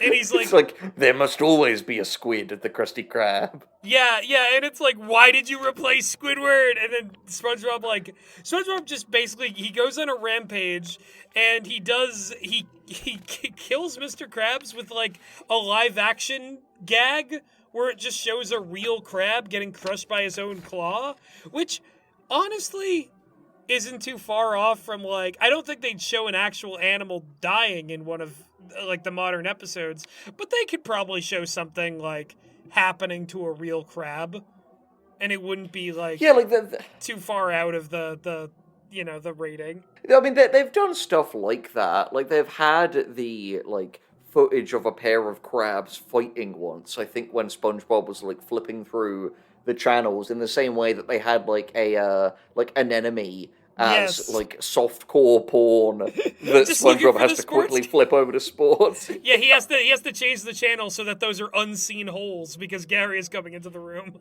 Yeah, he was. It's so odd. But then we get to the explanation because the person watches this and then gets in touch with Nickelodeon, and in a exact opposite vibe to like Nickelodeon battling all of the major forces of the fucking media in the previous one, the CEO of Nick sends like this heartfelt email giving the entire story to the main character. Yeah, it's like, dude, we're so sorry. Tyler Jones, who was a writer on this episode, went a little mad with power. He has been fired from his position. We're so sorry. This will never happen again. Also, we will not send our heavies to come and rob you. And this is not a this is just stop talking about Snail Hunter. I just love the the idea of like, hey, it's like, oh, finally, someone's talking about a different one of our lost episodes, which is why it is so funny to conceptualize all of these as just the lost season that they had to suppress. But I have a feeling that very dependent on how the main character replied to that email was whether the, like, Nickelodeon sniper on the building across from him would be instructed to take the shot. Yeah, it is very, like, with the variance of how Nickelodeon is portrayed, it gives very, like, SCP Foundation vibes. You know what I mean? Where it's like... It really does. Yeah, like, depending on the story, they will be hyper-competent and aggressive and very, like, suppressive and censorious. Or in other ones, they can be a little bit more, like, permissive and they can, like, bring people into the fold when, like, certain things go down and befall them. It's, I think that it's, I don't know, I I like the idea of combining these into a cinematic universe, but also some of these are like, you know, if this is the Hell World series and or Hellraiser, sorry, let me start that over. I mean, to be fair, Gus, all those other movies are a life support machine for Hellraiser Hellworld. My the God. cinematic masterpiece it is. Yeah, okay, and that's the thing, is that there are a lot of bad Hellraiser sequels. The next episode we're going to be talking about, SpongeBob Bloopers, feels like the Hell World of this, because what really happens in SpongeBob Bloopers, right? It doesn't really, like, if we're to say that Snail Hunter didn't really touch on the media, this one is less even than that. It's more like, I tried to watch a SpongeBob video and my computer fucking died. Yeah, like, this guy doesn't work at Nickelodeon. He doesn't have anything to do with Nickelodeon. This is just a story of some idiot getting, like, a virus on Newgrounds. Yeah, Newgrounds absolutely blammed his computer into the earth. Like, I have to read 6 this to you. feet This is under. atrociously written. Yeah, This is how it starts. Since the summer of 2003, I worked in Newgrounds, a Flash player file sharing website, Oh my and it was God. not quite satisfying. Newgrounds did not have a very safe and URL address, a very risked standard of the old World Wide Web. People who consumed our platform were anything, except civil users, and so this is the first and weirdest doxing I ever experienced. SpongeBob Bloopers. This is, like, big energy of something that was definitely not written by two kids in a trench coat with one typing and the other dictating. Like, you know? And they were presumably also having to, based on how this is spelled, they were literally standing in the trench coat and trying to keep balance while they were typing this out. Because this is, I genuinely think it may be the worst one of the whole collection in terms of, like, it legitimately feels like it wasn't written in English and then was Google translated. It's that bad. Yeah, and, like, this one also, I wouldn't, like, this is only tangentially a SpongeBob Lost episode creepypasta. It honestly doesn't even feel much like a creepypasta. It is like I clicked a sus video and my computer got absolutely destroyed. Never go to Newgrounds again. It's bad. Like Newgrounds did this to me. Yeah, like he got a Trojan that played a spooky SpongeBob animation. And I'm just gonna read one more segment out from this because this is just complete fucking booty. This is terrible before we get to the next one, but I'm just gonna read it exactly as written. The animation loaded and started with SpongeBob waking up in a graveyard with purple sky and auroras. For about a long time, it decored, and each second the background got more darker and my computer resolution gradually went down.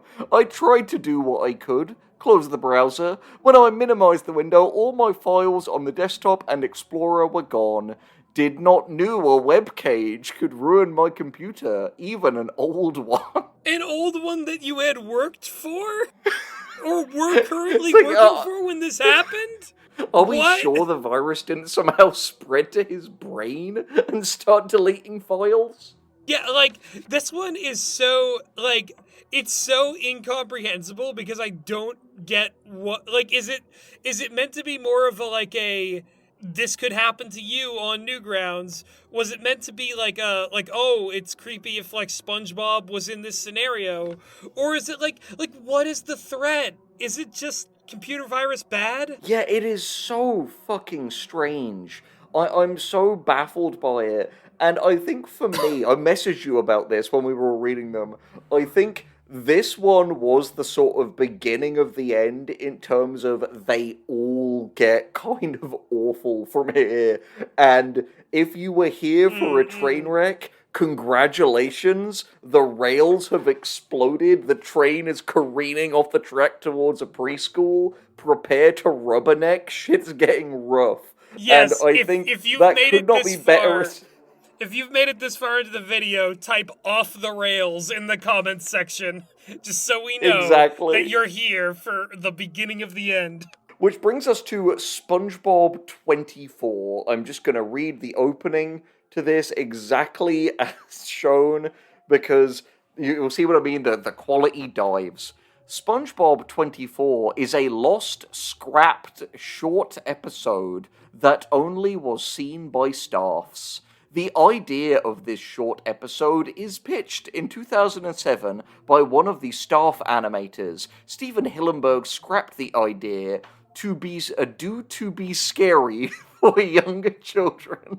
However, the staff employee went to work on it. However, when the episode is completed, all of the staffs go to the viewing room to watch it. It is because of Steven Hillenburg tells to the staff who worked on other shows to come in for a test of and premiere of an episode called Nightlight before airing it on the Nickelodeon channel, which was not Nightlight. The episode is short, which it's 2 minutes, which it features SpongeBob having a mental breakdown in a messed up manner. Wow, you know, Henry, I'm glad you didn't Do not try to adjust your television set. You are not having a stroke. It is written like that.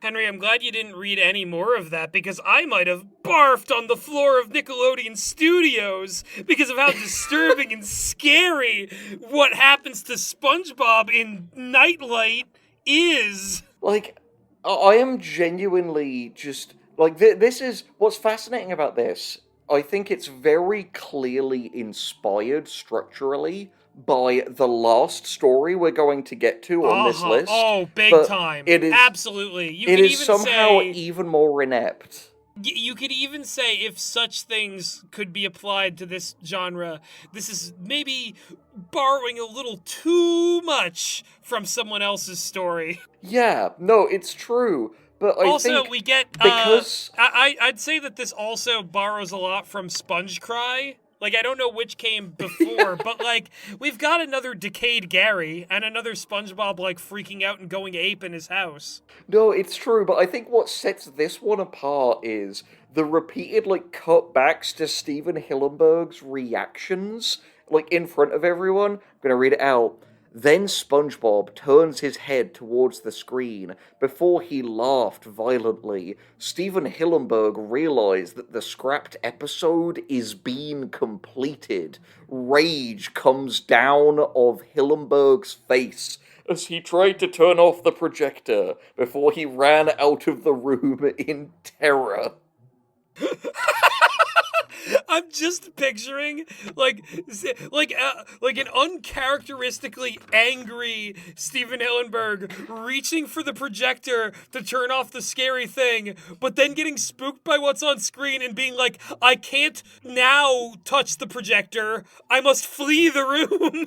It's so nuts how many of these Steven Hillenburg appears in directly. Yeah, and in the case of this one, it is just so like the idea of this episode being like completed and everyone being upset by it, and even Steven Hillenburg himself being unable to stop it. It's just like what is any of what was this one? It's fucking nothing. And I think this leads us on to the next one, which is another case of they're really playing with the format. It's called GoofyGoobersForum.com. Oh man, the thing about this one is I think they like had like a decent idea for an image that they could use in a creepy way, but the context makes all of it uncreepy.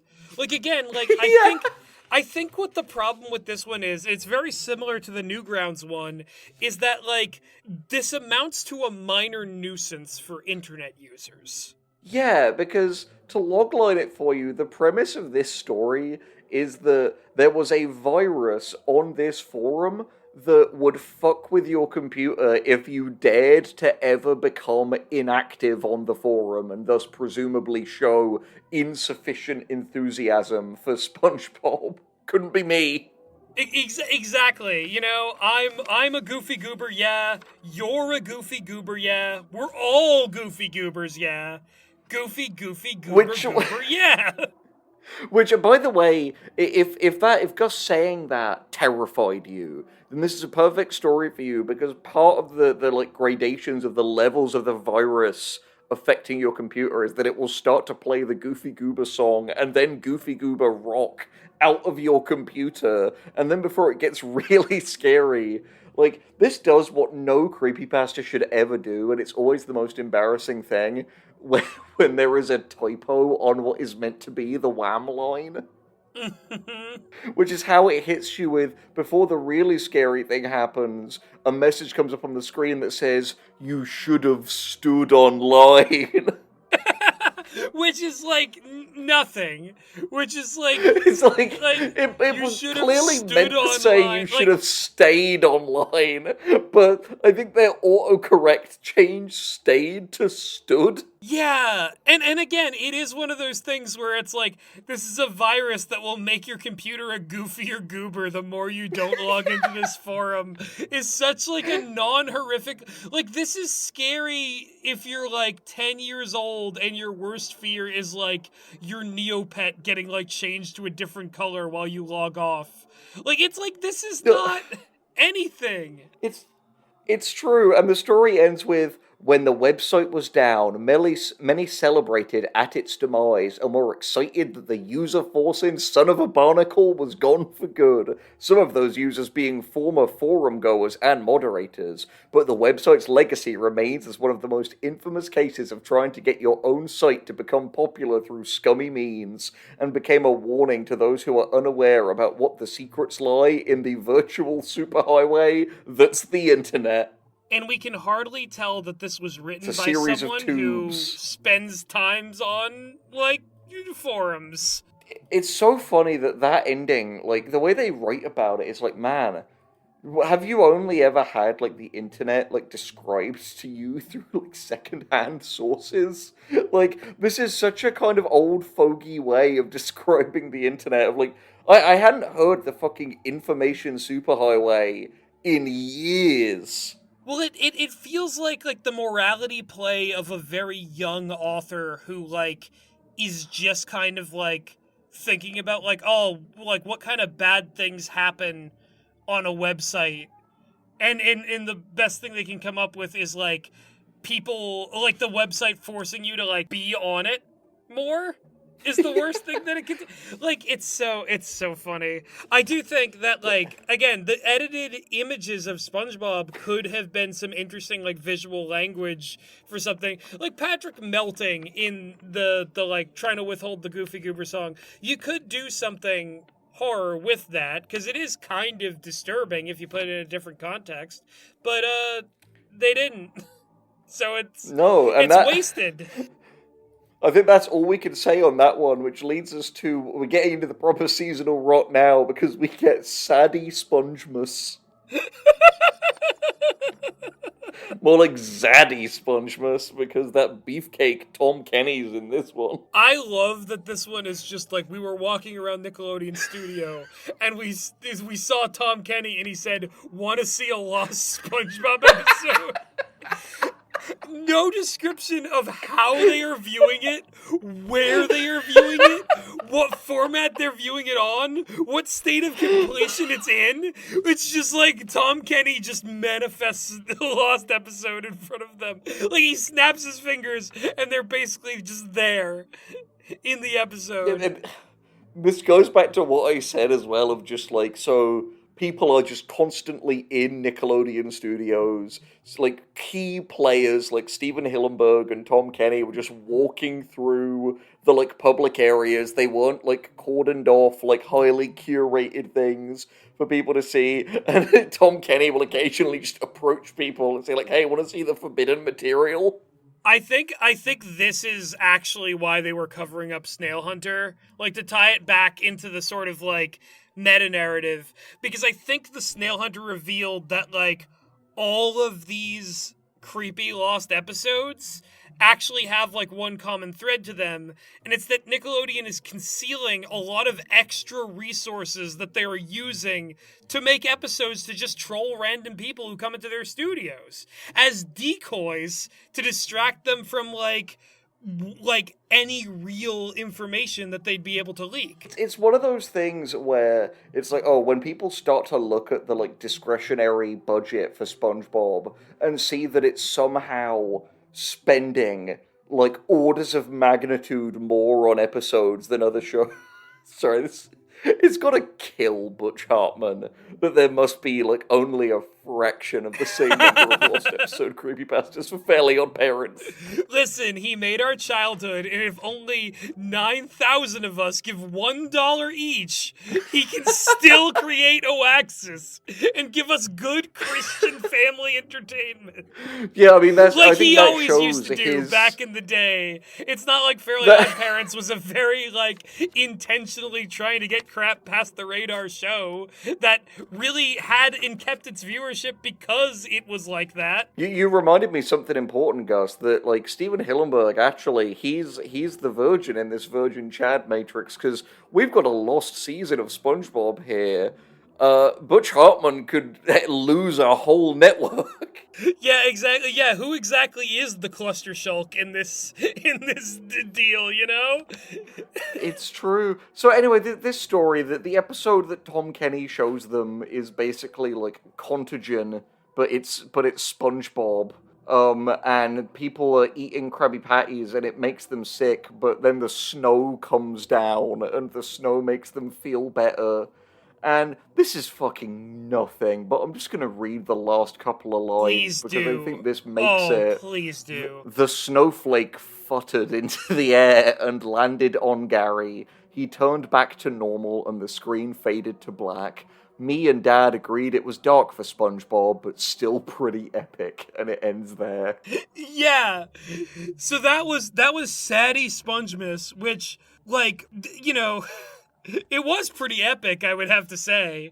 Out of all of these, this is epic. Maybe the most epic. Yeah, also, I just, like, everything about this is so baffling. The Tom Kenny appearance, the way that this ends with the, like, very much not a creepypasta ending of, like, we saw an epic thing at Nickelodeon Studios. Way to, like, really cluster Shulk the rest of us by being like, look at my life. I met Tom Kenny. You got to hang out with Tom Kenny, and he's like, immediately like, there's something special about you. Let me show you an episode that no one else gets to see. I also cannot emphasize enough, because it's lost in the shuffle of about, like, in everything else about, like, the content, the form of all of this.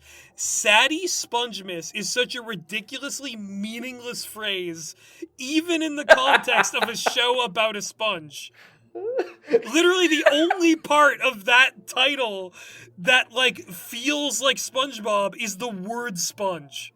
That means nothing. It does, like, I think I'm inclined to, like, be a little bit nice to that one, just because I think this is, of all the ones on here, I'm like, that one was written by a baby. That's the writing of a child. A dead child. No, but seriously, it is like straight up, like, you saw that, like, Cat Dog Lost episode, Saddy Cat Dogmas. Like, it's Saddy Angry Beaversmas. Yeah, exactly.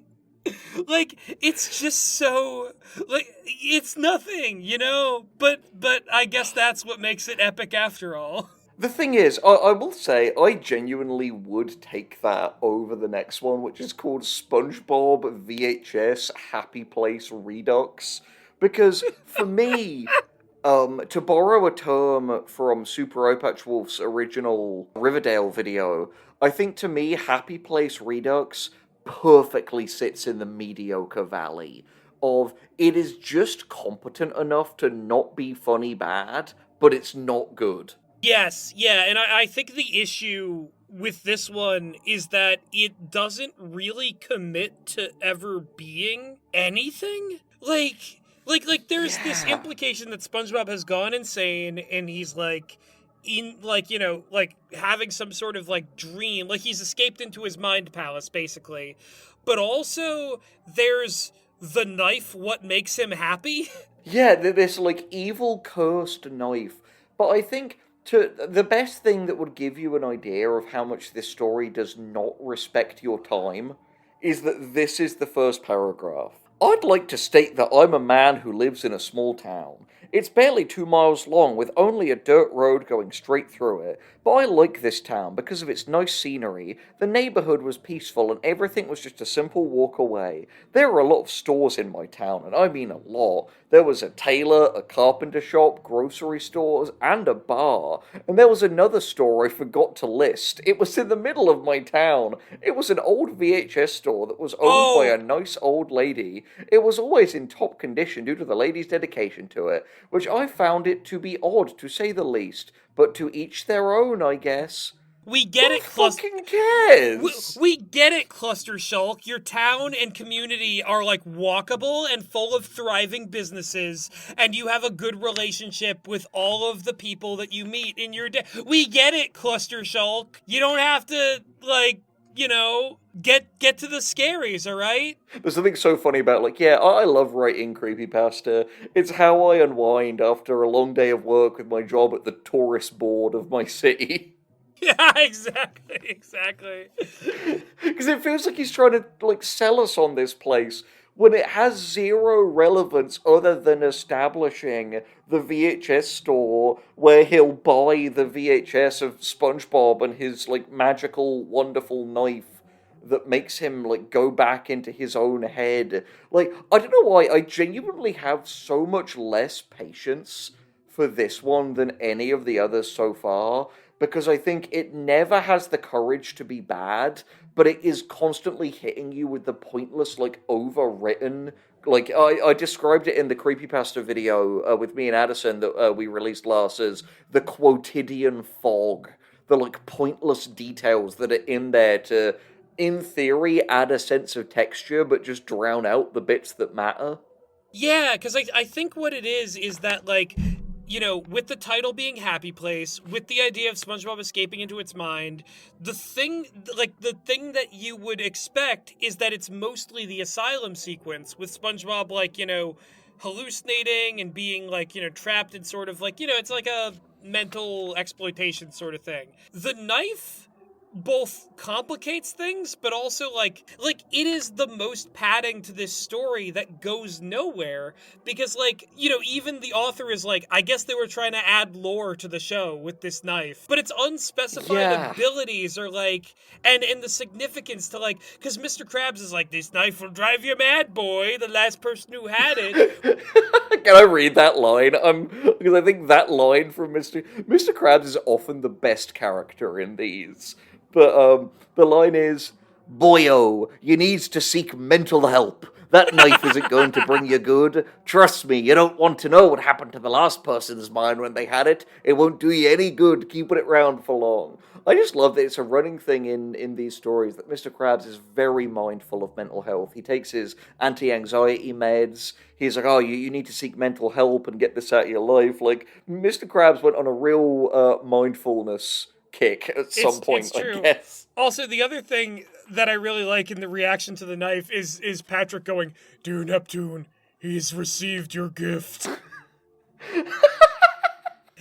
Like, it's so and again, I need to like get this out here, because I was expecting this to go in a different direction with the knife, and I'm not sure what it was doing with this, but the way SpongeBob acts when he has the knife, especially towards Gary and some of these other characters, and the way that, like, it's described, it seems like he's being possessed by, like, a yandere anime girl? Yeah, he's slowly becoming her from, Mirai Nikki. He's getting a little, he's getting a little Nightcore.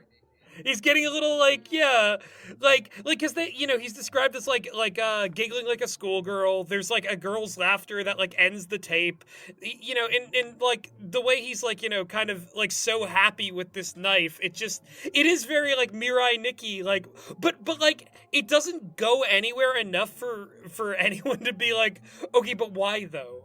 And what is this knife? Like, did this knife fall out of the anime dimension and land in, like, American cartoon dimension? And now SpongeBob has it, and he's slowly... It doesn't...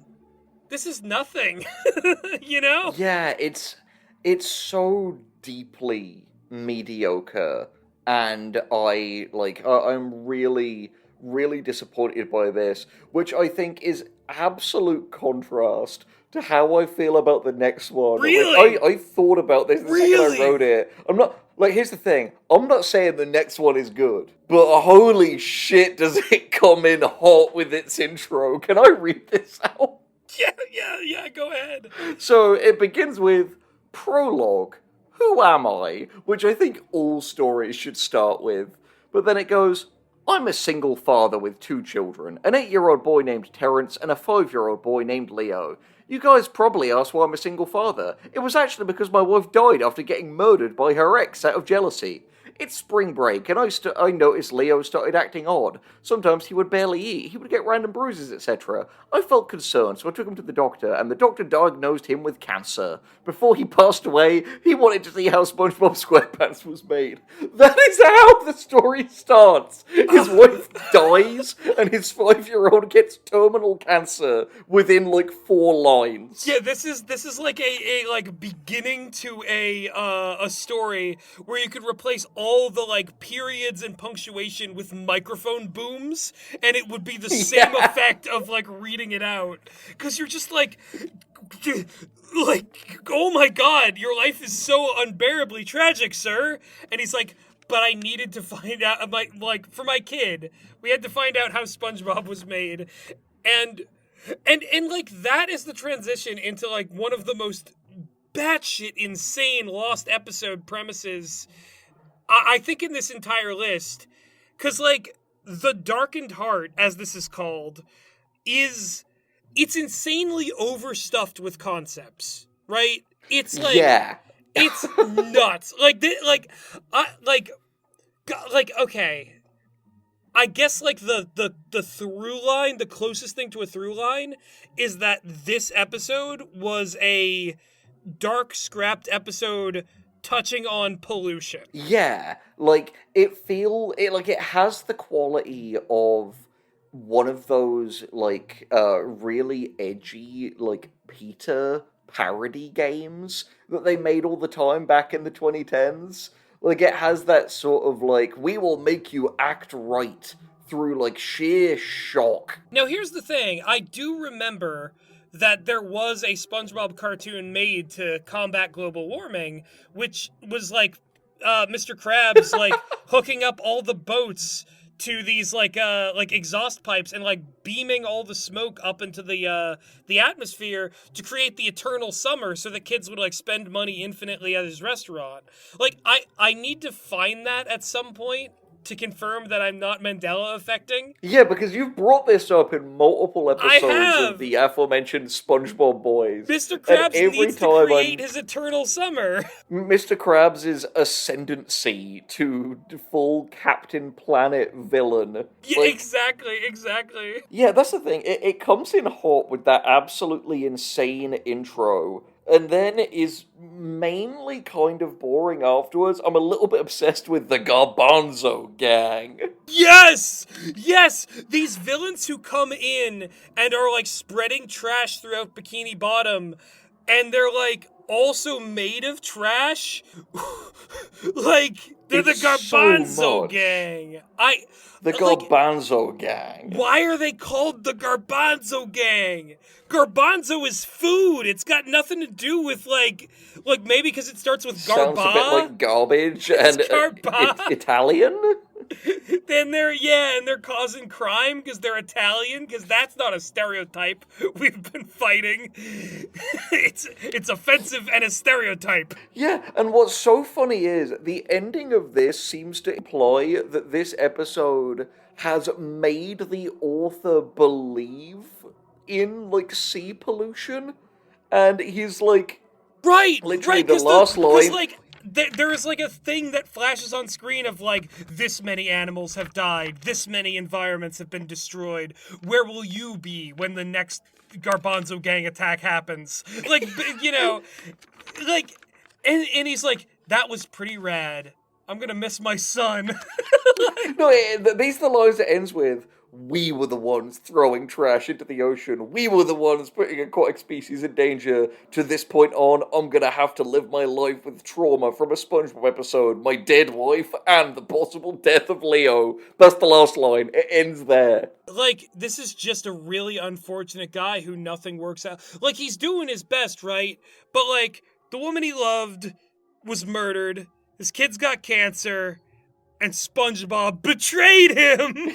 Yeah, like SpongeBob, the one bright point in his life. And he can't even rely on that anymore. And he looks in the mirror and it's like the shadow over Innsmouth because he is the Garbanzo Gang. Mad. And this, by the way, leads to our last three, which are so mental. Like, I mean, that was pretty mental, but it's inevitably not going to be as mental as one that is called War is Hell. Yeah, so this one I thought was right away, like right out the gate, this one kind of earned my mild frustration for being all about, like, egregious references to other episodes. More specifically, episodes that are, like, well talked about on the internet. It's true. Like, it felt in many ways like this episode was, like... it felt like a way for this guy to cluster Shulk his SpongeBob knowledge over all of us. Exactly. Like, you know, just absolutely flexing on us and obliterating us the way that war may obliterate the much like SpongeBob. Yeah. Much like SpongeBob gets conscripted into the army and... I shit you not, canonically drops, like, Agent Orange onto civilian populations while humming The Best Day Ever. Which, like, that's not scary, that's funny. You know? Like, yeah, it's like, if that's anything, the juxtaposition of that is like putting SpongeBob in it's like when you see, like, Bugs Bunny in a war propaganda cartoon, right? Like, it's not like this, like, oh no, Bugs Bunny's at war. It's, oh, Bugs Bunny showed up. You know, some funny things are gonna happen to the people our country hates. Like, that sort of thing, you know? Yeah, it also reminded me a little bit of that really famous edit, I think called either Apocalypse Poo or Apocalypse Now, where people took clips from Right. Winnie the Pooh, but overlaid audio from Apocalypse Now over it. It has that same kind of just like dissonant comedic effect, but it feels like it's playing it so seriously. This is like an anti-war lost episode of SpongeBob in the same way that the last one was like an environmentalist one. It's really peculiar. You know what else, like, has this energy is, like, Uptown Goof. If you know, you know. Yeah. You discuss it in the comments. Exactly. But it's like, it's like SpongeBob commits some war crimes, and then Squidward goes to his grave, like, all, like, bearded out and like, like, very somber. Which I misread. I Mandela affected as, like, Squidward showing up sober. But then before I That was kind before of I him. jumped realities to be like, it's like, oh, it was somber. But I do like the idea of like Squidward was like battling some sort of addiction, and then he shows up at the gravesite and he's like, yeah, what SpongeBob did out there, knowing that like someone so joyful could be capable of so much like desolation and tragedy in the world, it sobered me up. Never again. It is like, I need to atone for the sins of the men who were in my, like, platoon out there in those damn jungles. Literally, this ends with Squidward walking away from SpongeBob's grave after, like, laying flowers, saying, "War is hell, SpongeBob. War is hell." That's the end of the story. I guess I can't say that this one didn't deliver the promise of its premise. It's just that, like, Its premise was is stupid. Yeah, exactly. Man, this story must go so hard if you're stupid. Yeah, that's like a real, well, I will promise to punch you in the nuts, and then I do it, and you're not going to go, wow, Henry's a man of his word. That's not the takeaway from that, Yeah, it's like, what a Now principled, like, way to deliver, like, Now there's a dude with integrity. he gets things done. Yeah. Speaking of getting things done, we are really close to getting this video done. Ooh, And yeah. there is, like, man, this feels crazy to say after reading 18 of these, but this next one is fucking something else. No, I think genuinely it was one of those things where, like, my overall, like, enthusiasm for these was starting to, like, flag a little bit after, like, the Goober Forum and the Newgrounds one, and, like, some of these that were just, so epic, but not really, like, compelling in any kind of significant way. But hope is lost. Like, I think this one makes up for, its, like, absolutely unnecessary length. With the sheer, like, audacity and aggressiveness of the concepts, like, portrayed within it. I could not think of a better way to put that, dude. Like, this is an audacious and aggressive story, and I don't think anyone in it is suffering more than our poor narrator, Nicholas. How do I know his name is Nicholas? Because the story starts with, "Hello, my name is Nicholas. Now today I'm going to tell you a story of what may have seemed like a typical day to any normal intern, but there was nothing normal about today." Yo, I'm Nicholas. Anyway, you want to hear some fucked up shit that happened to me at my job at Nickelodeon? I think Nicholas wasn't listening to Mr. Krabs. I think he was definitely off his meds for this one. I think this is the guy they named Nicholas Withers after, because that's what happens to him. Yeah, Nicholas withers throughout this fucking story. Like, That was the story of this man's life. Like, like, in another Creepypasta video, which I'll put up in the little tag thing, we talked about the idea of, like, how much scary shit you can put in a Creepypasta and how condensed it can be, and I was like, I came down on, like, you shouldn't have to, like, rock the reader's soul, like, with the most, like, high-octane nightmare fuel every single second. This is legitimately, like, a very attempted soul-rocking. It is going all in on just, like, apocalyptic wastelands and just vistas of pure carnage. No, that's the thing. It's reading this just you're just reading it and just saying to yourself, what the fuck, what the fuck, what the fuck? The thing is, I remembered reading this as a teenager, and at the time being like, man, this is some fucked up shit. And as an adult, I'm thinking, this is ridiculous. And that's some fucked up shit. Yeah, exactly. Because we get SpongeBob like wandering and screaming through like a wasteland of Bikini Bottom, coming across like what might be the most iconic image in this is crucified Patrick Star. Sorry, I'm going to read exactly how it's described. It was... Yeah, please. Fucking keep a straight face. It was Patrick hammered into a stake, almost like the crucifixion of Jesus Christ. But also his stomach. Like... Wait. But also his stomach. Oh God, it had been torn open. His entrails slow leaking out.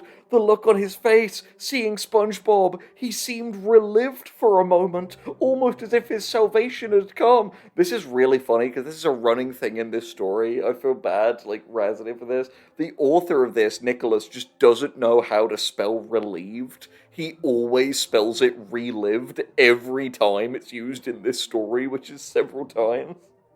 One of Nicholas's other quirks that I find really endearing and kind of unintentionally funny is his tendency to go, oh, and the blood, and the oh me, oh my, it's so, and it was horrible to see. Oh, I, Nicholas, am so spooked and scared by it. No, it's so don't. True. Literally, in the prose, he will always be like, oh God. Like, oh, it's happening again! Oh, and the fact that, like, he wrote out SpongeBob's scream of, like, SpongeBob released a big ah! It is the letter A, all caps. G about 26 times, H, and 10 exclamation marks. Yeah, like in the hopes that if he wrote this with enough letters, that we could hear it as we read the thing. It's like, this guy is trying to invent a full sensory experience. If that wasn't melodramatic enough, the sentence that precedes the phonetic spelling of this scream is, hell, most adults would find this a bit morbid at this point. The scream. Oh, the scream. It was one of someone in great pain, being tortured or slowly dying. A blood-curdling... I love that Nicholas Nicholas himself seems to go more unhinged and unglued as this narrative continues. Like, he just absolutely loses it because it's like he's reliving the story he's telling us as he's telling us it. That's the thing. What I love about Nicholas is he is the only narrator so far that I genuinely believe was driven mad by the things he's seen. You know, like in some of these, it'll be like, it's like the Nickelodeon executives like threw up because they were so disturbed. But this is like, Nicholas is like, I saw that and I shit my pants. And then I compulsively began to eat the shit. It seemed like a normal thing to do at the time. Oh God, it tasted bad. Oh God. Oh, the shit. And then I didn't remember where the shit went, so I replaced the shit with more shit. And the dialogue of demonic SpongeBob is next level in this. SpongeBob then began to open his mouth, slowly, in a low, almost satanic, demonic voice. Satanic and demonic, that's how bad it was. He whispered, "Suffer, fat one. You, this whole town brought this upon themselves." That's up there with all reliable was broken by that fat fucking shit stain. I fucking love it. I love it that, like, he's yes, just, like, Maestro, play us to ecstasy. He's gotta dig into Patrick's girth while he's, like, tormenting him as Satan. I know. And then a few bits down, I'm gonna read this whole thing. SpongeBob then continued down the road, ... slowly approaching the Krusty Krab. dot dot dot. In the background, you could now hear more screams, some more horrible, blood-curdling ones. You could tell they came from one in great agony, but there had been one new sound thrown in, a horrible twisted laugh, one of great malice, almost as if someone had been hunting an animal and thoroughly enjoyed himself all too much. You could hear them very distinctly, fading away into the background, as if they were chasing someone, something in the other direction. You could hear them dot dot dot. Oh, even faded, it was still heart-stopping. Gah! With a lot of exclamations.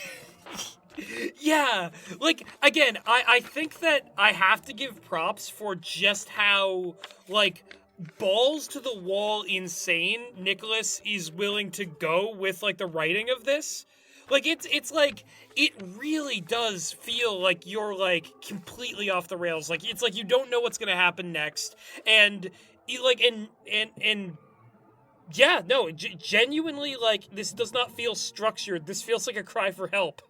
Which, hilariously, I think ties in wonderfully to this next paragraph. I've highlighted so many sections of this that I think I have to read this whole paragraph because there is so much of this. SpongeBob seemed unfazed, as if he was almost used to it, dot dot dot. You could now slowly hear clattering behind him, slowly breaking the mind-numbing silence, dot dot dot. It sounded almost as if something was crawling slowly towards him. SpongeBob then slowly turned, as if he expected this, and as he slowly turned, his face slowly came into view, dot dot dot. His eyes, they changed. They no longer seemed to be his normal, happy, joyful-looking eyes. They were blood red and full of malice, hate, and anger. One would expect this face from a demon. Hell, even the devil himself would find this look fitting. I myself now slowly began to weep with no end to this horror insight spelled wrong. His eyes now fixed on something. It slowly transitioned over. It was Patrick, dot dot dot. Dear God, dot dot dot. Oh my God, forgive me. No human should be forced to see that. His entire lower body was now missing, with his intestines slowly trailing behind him. The trail of blood behind him. Everything's behind him.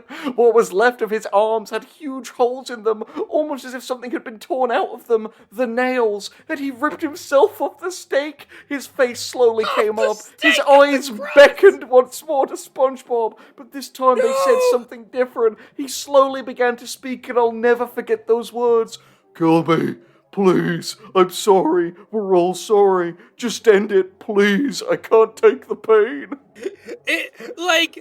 Oh my God. This is genuinely, like... I think there's melodrama. I think that we need to invent a new word for this. This is like hyperdrama. This is, you mix the nightmare fuel with, like, Ambien. Like, you were having an up-down experience, my friend. You were going so up that you're down. In case you were curious, Demon SpongeBob's response to that is, "You ask forgiveness from me? Do you take me as your god? You will receive no divine forgiveness from me. You see, it's my job to make you suffer. Burn, fat one." That's right. That's right. I feel like Nicholas was burning a fat one while he was writing this. Yeah, like oh my God. No, he was having like a real bad trip and just writing down everything he saw. He was probably watching like just a regular SpongeBob episode and it became this. I do genuinely love how like grossed out and afraid Nicholas seems throughout all of this. No, it's true, and like it is just mad. There is genuinely nothing like this. A bit further down, like genuine Satan turns up, and this is that moment. That's right! He crawls out of SpongeBob! Yeah, like a portal appears, and Satan comes out of him, and it says this, "Oh God, how I wish I could unsee what I saw and heard." He wished he could unsee what he heard. SpongeBob faced a hellish demon of indescribable horror, burning in a portal to what seemed to be hell itself. Was this the devil? Oh God, the fear that came over me in that moment as its mouth slowly opened. Did you make him suffer, son? It asked in the most hellish tone imaginable, one of extreme rage, anger, malice, and hatred. SpongeBob replied, slowly saying, almost afraid to reply, Yes, father. They cried and suffered and burned. A feast of souls waits for you below. My God, like I'm sorry, like I come from a family with a bit of religious trauma, and like I'm not particularly religious myself, but hearing this, it's like I almost want to impulsively just do the sign of the cross, because I'm like, at this point it can't hurt, right? Like, Yeah, it's just making me think of Beetlejuice being like, oh, demons running all through me. yeah, it's like these are the rare situations where it's like, oh, you know what, like maybe the thing that is coming at me right now can only be dealt with through a specific ritual means. Maybe this evil can only be banished through some forgotten magic from the old world. And nothing could prepare you for how this ends. Nothing. Oh my God! No, it's so. Do like, you it's have it in incredible. front It's of so you, good. dude? Do you have the story? Oh man, yeah. Let me. Get Yeah, that I'm real gonna let quick. you read this, going from Nick, wake up, because this is next level shit. I also love how the image of this is so tame in comparison to. I where it know! goes. It is this goofy little demon SpongeBob, and the story is the most, like, ridiculous gore fest. It is some, like, fucking... The shit they cut out of Event Horizon is here. This is where it went. Anyway, I'll let you read the ending. So this is how it ends is like Nick, wake up. My eyes slowly flashed open. I was in the break room on the floor. Above me stood my friend Tina, who said, "Oh, thank God you're okay. You just collapsed. You'd been out for about 5 minutes." My whole body was rattled, broken almost. Turning to her, I had this uncontrollable urge. Turning to Tina, I said, "Don't thank God on this day. He won't save us. He has abandoned us. His abominations, his failed creations." Tina looked aghast, horrified. I just want to, like, point out that, like, at this point, what we can believe happened is that Nick, like, works at Nickelodeon. He passed out and had, like, a horrible nightmare about SpongeBob. And his friend said, "Thank God you're okay." And he said this. He took the logic from that to be like, God has abandoned us. But wait, read the rest of it. Yep. She ran out screaming. I quickly got up and quietly left. And here I sit, writing my story of the day calmly. Maybe now I accept my place. And oh, I have work to do. Isn't that right, Tina? Slowly turning to her dismembered body. You're next. I end with this. I am coming. I am his chosen slayer for this world, a messenger of hell itself.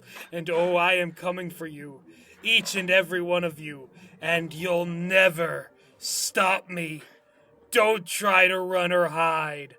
I'll find you. What the fucking fuck? This is genuinely, like, it seems like he forgot he was writing a SpongeBob creepypasta. I think Nick might have actually killed somebody. Yeah, like, I think this is like Nickelodeon itself having this, having this, like, reckoning with what SpongeBob has become and, like, what its place in the world is. I choose to believe... I don't know I don't know who Tina is. I don't even know if the story really knows who Tina... Because, like, she's just there for that last paragraph. Yeah, she appears to get dismembered by Nick. Because a SpongeBob episode made him crazy. If he even watched one, he may have just dreamed it, then went on a killing spree. I have to say, before we move on, what this gave me, like, this unlocked a memory of a fan fiction that I read in my Naruto forum times. And I want to bring it up because I want to know if anyone else out there experienced this utterly insane story. It was called Hinata Unleashed. That is, to the best of my knowledge, what the name of this story was. And it is essentially a story of, like, Hinata asking Naruto out on a date and getting, like, rejected by him.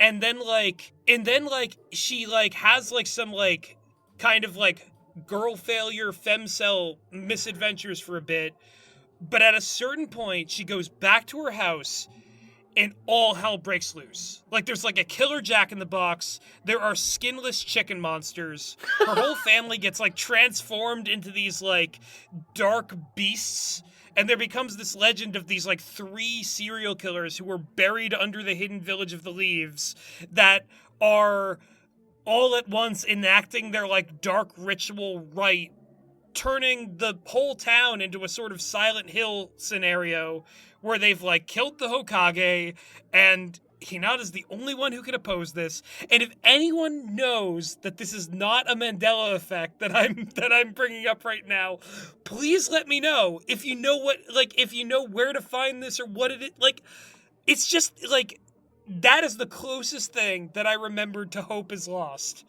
that I've ever read. I think Gus dreamed that and then killed 3 people. Listen, statutes of limitations, Henry. Statute of limitations.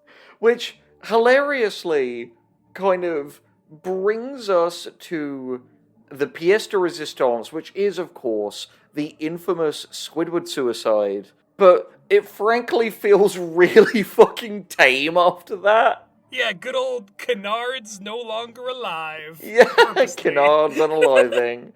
Like... Yeah. Like, what is I do not know if there is anything new we could say about Squidward's suicide.